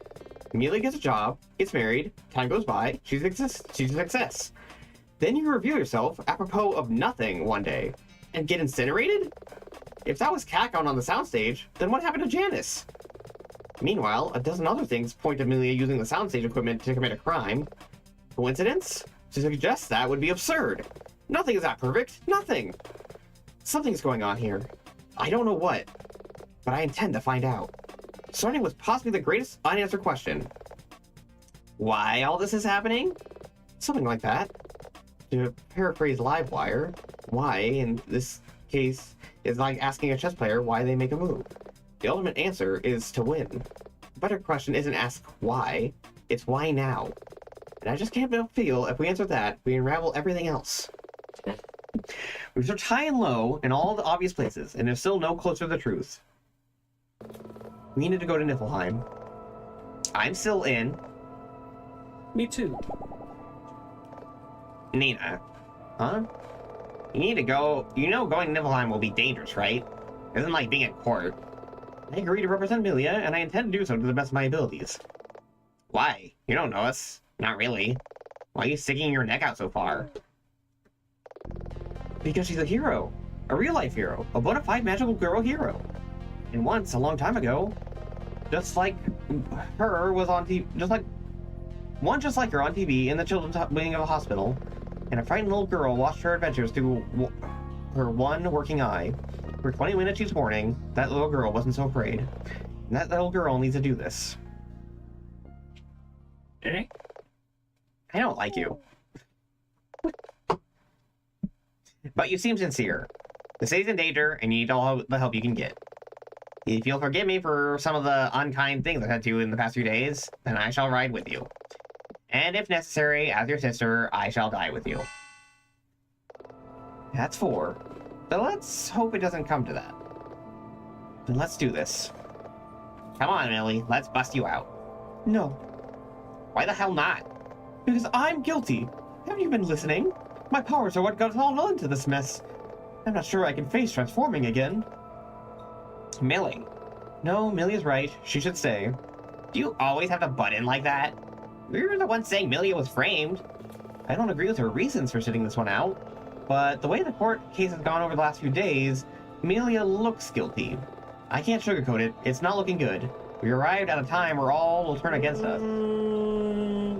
Have we really, though? Because, like, in the past couple of days in court, even with Amara there and whatnot, we were like, I mean... Yeah, but literally anybody at this point with blonde hair could have done this. Right. But, no, I think what Nina's getting at, especially with this line I haven't read yet, it will look pretty sus if she busts out of jail the day before her trial. If she leaves on the eve of the trial, Judge Tani will make a summary judgment and it'll all be over. Amelia will be running from the law for the rest of her life. No, what will exonerate Amelia won't be magic or heroism. It's evidence.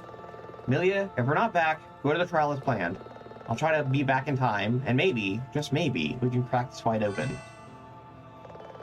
And good luck, all of you. I'll be rooting for you. There's only 4 of you. You still need to go get either Dylan or Chad. Well, it only makes sense. Unfortunately, they can't, because... Well, no, actually... well...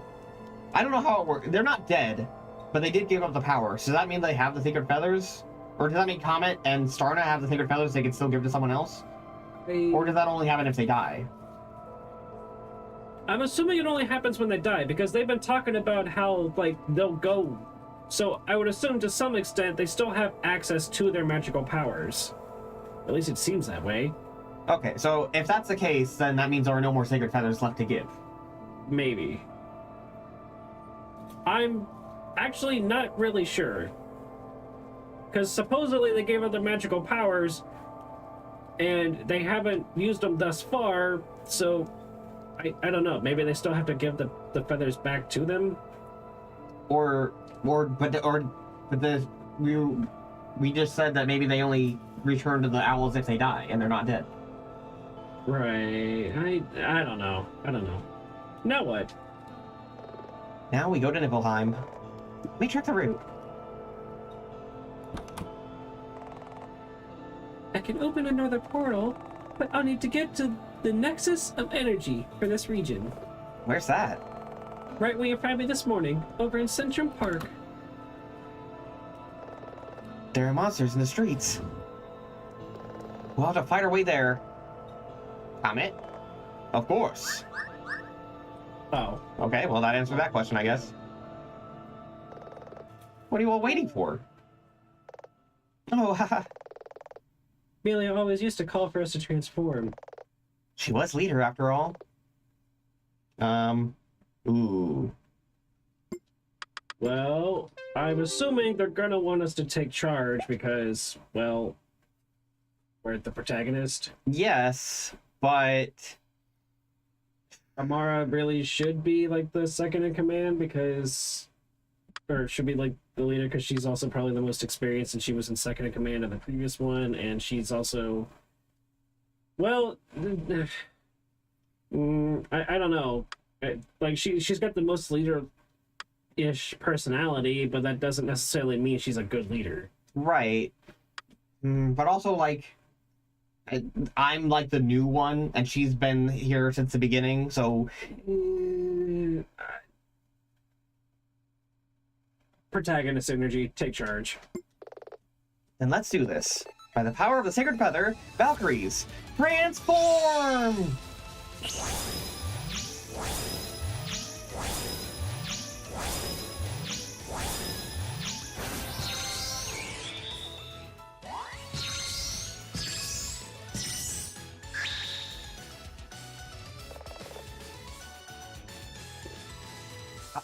Cocked, locked, and ready to... You haven't changed. Admit it, this feels good. Cut that chatter, both of you. Nina, we're ready to roll. Then let's get going.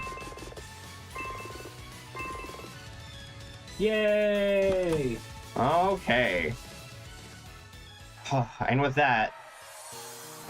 Everybody's fleeing! Okay, well, I have to wait for this cutscene first. Looks like we're gonna have to fight our way to the park. Nina, you gonna take point? You got it. Time to save the city one last time. We're with you all the way, Nina. Let's roll. Alright. With that, we'll end it here. Okay. Good, because I'm hungry. I'm hungry too. We'll see you guys next week for potentially the finale. I mean, we got one court date left. Yes, but I'm sure it'll eventually end up being the finale. I just don't think it's going to be as immediate as all that, because we got to find our way to the park. We're going to have to go to Niflheim. Yeah, we're going to yeah. talk to Malfara and see what she's got to say about all It'll this. probably be like another 3-hour stream, but Probably. I think we'll end up beating the chapter within that 3 hours. Maybe. It's going to depend upon what all exactly Malfara has to say on, well, why now. Right. But anyway, that's a issue for next week. And also if Livewire has anything to say, and also with the video shows, after the footage is like uncorrupted and put back together. Right. But I think we've kind of already solved it.